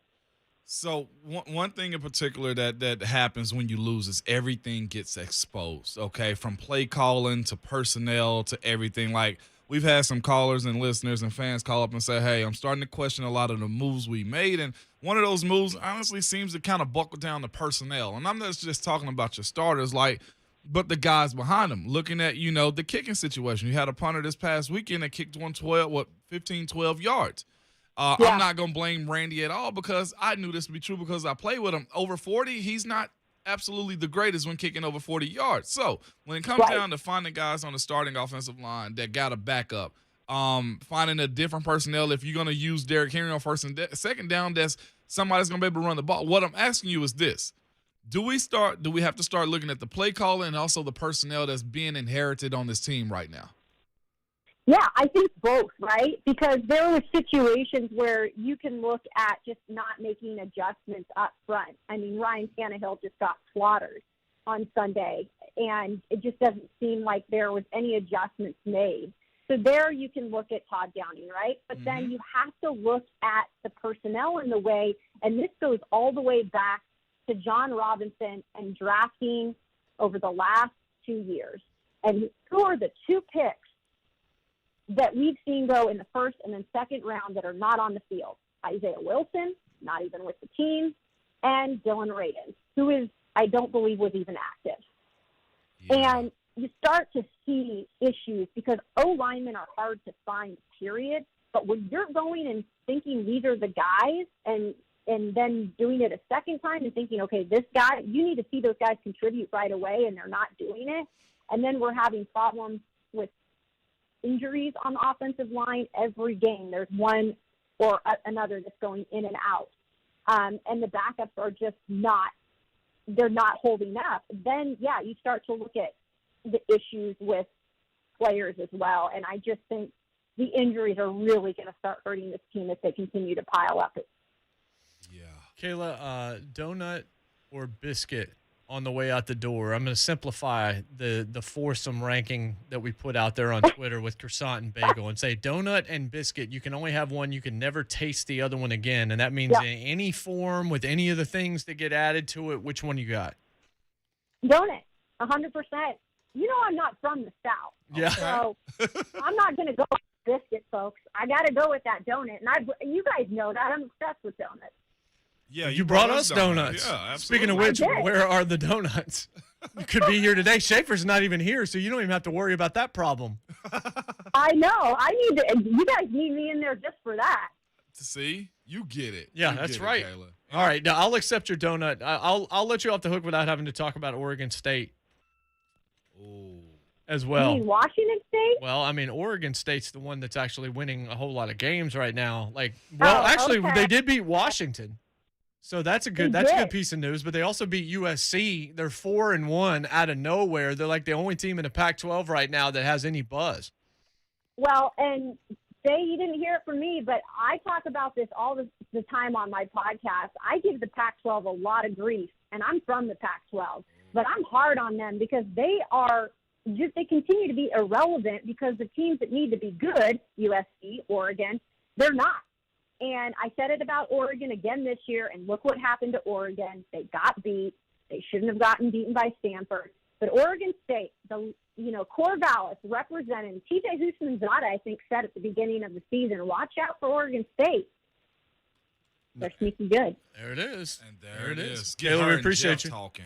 Thanks so much, as always. Thanks, guys. Indeed. That's right. TJ Houshmandzadeh did. Aaron Torres told me that on Fox Sports Radio Saturday. TJ said, watch out. And, of course, he's an alum, so you're like, well, of course. That's like you picking 8-2 last year with the Vols. Duh. But he talked about this head coach. He said, this guy's good. And now you're seeing everybody that covers the Pac-12 say, man, they've got a hell of a coach at Oregon State. Looking like it now. That was a bad loss by Oregon. They may not have a head coach in Jacksonville. When we come back, birthdays will finish this up. How about that? Wednesday's a reset to the NFL weekly season. So Scout meeting Wednesday, and we're going to be doing a coaching search. I might throw for the Titans opponent on Sunday. Yeah, I bet you will. We'll be right back. It's JMart Ramon, 104.5 The Zone. Coming up today on the 3HL. Jump on in the 3HL mix. It is a Twisted Tuesday. A Twisted Tuesday? How about Jimmy Wyatt? We'll talk to him about what happened to the Tennessee Titans on Sunday. And you want to talk numbers? Well, we'll dive into numbers. What I got Alan Bell. I need Alan Bell right now. I need him. We all need Alan Bell in our life because he gives winners. Yes, he does. Hello, we're live at Buffalo Wild Wings in Mount Juliet. Come see us. Oh, man. Come see us. Thanks, Babs. Oh, the toast. Don't forget the toast. Get down. Today, starting at 3 p.m. on 104.5 The Zone. We've done it again. Golden Oak Lending has dropped rates even lower.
deal, I believe.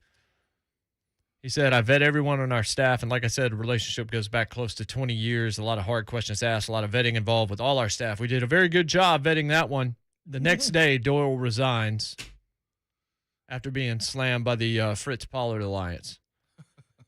3 months later in May, Jaguars signed Tim Tebow, changed his position to tight end, even though he had been removed from football for 6 years. The next day, another Meyer hire resigns for personal reasons, special teams coordinator Brian Schneider. About a month and a half later, July the 1st, Jaguars $200,000, Meyer $100,000 fine for violating the offseason practice no contact rule. About a month and a half later, Jaguars release Tim Tebow. 1 week after that, Meyer names Trevor Lawrence the Jags starting quarterback after saying he wasn't going to do that and all this other kind of stuff. That one's sort of nothing. Can we mention winners and losers yet? A month later, we didn't even get to that. Jaguars lose fourth game under Meyer, double the number of losses he ever had in a season at Ohio State. 3 days after the loss, video of Meyer dancing with a young woman at a bar goes viral. Next day, Meyer owns up to the video, calls his action stupid, admits he did not fly home with team after loss to Cincinnati, and on the same day after apologizing, a second video of Meyer grabbing the woman's backside goes viral.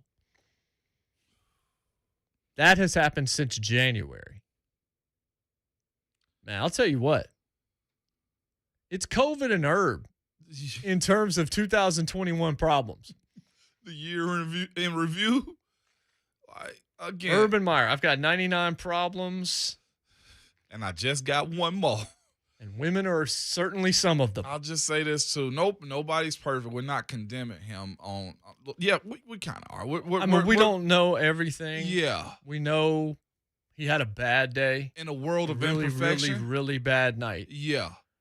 No. But it was some professional mistakes that he made that brought this to our attention. The first one, well, it's a few, honestly, Jay. Hiring a strength coach. You can't, again, this ain't college. I think that, and you said this, though, early on. You was like, I don't know if he's going to be able to adjust to dealing with an NFL locker room. Like, that was rule number one of his whole, I can take on the world. This is a new challenge for me, rah-rah, and all of that type of stuff. That was number one. The Tebow thing, I love it. Like, it sounds cool. It's cute. But there's a guy outside the Titans facility weekly with a cardboard sign trying to get an opportunity. Yep. Imagine if that guy had got picked up in Jacksonville aside from Tim Tebow when that guy actually played the position he's trying to play for the Titans. Like, Tim Tebow wasn't a tight end.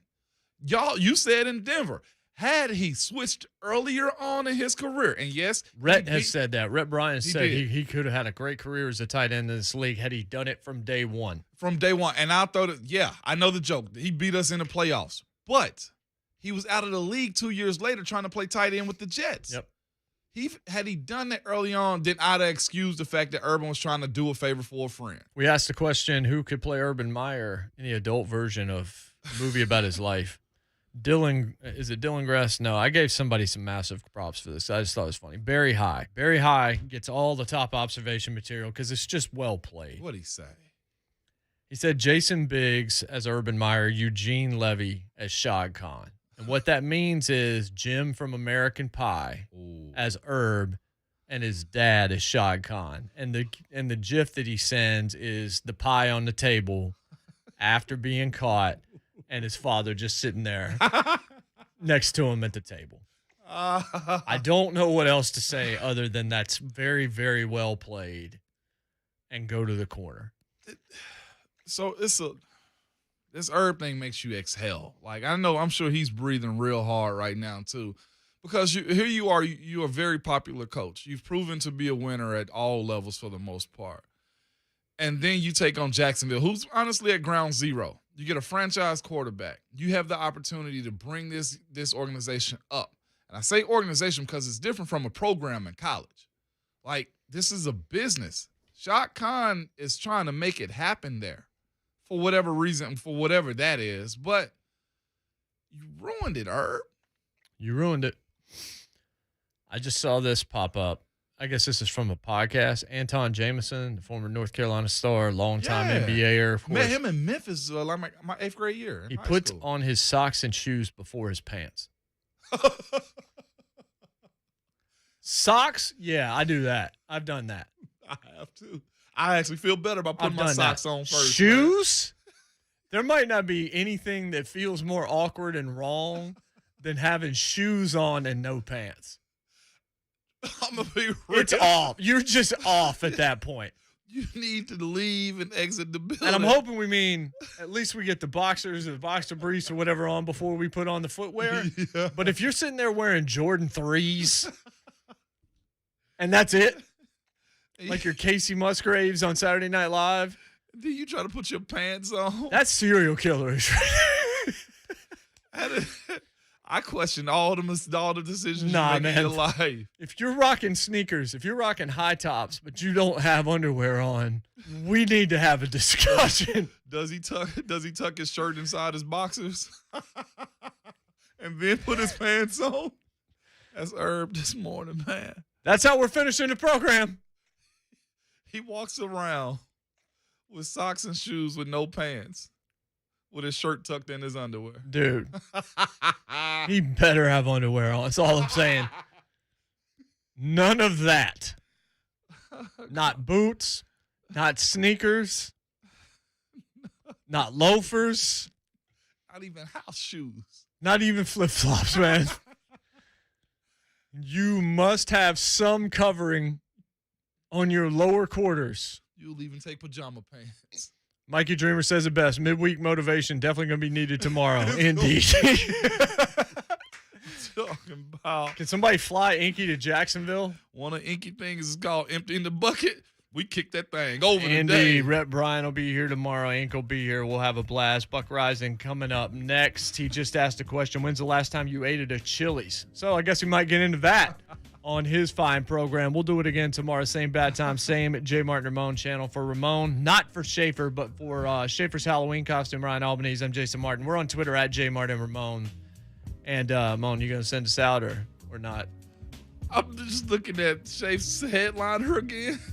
How much you bet I can throw a ball over those mountains? Oh, yeah, Uncle Rico. And remember, your Twitter fingers and your mic is always high. Stay away from the Jiffy Lube.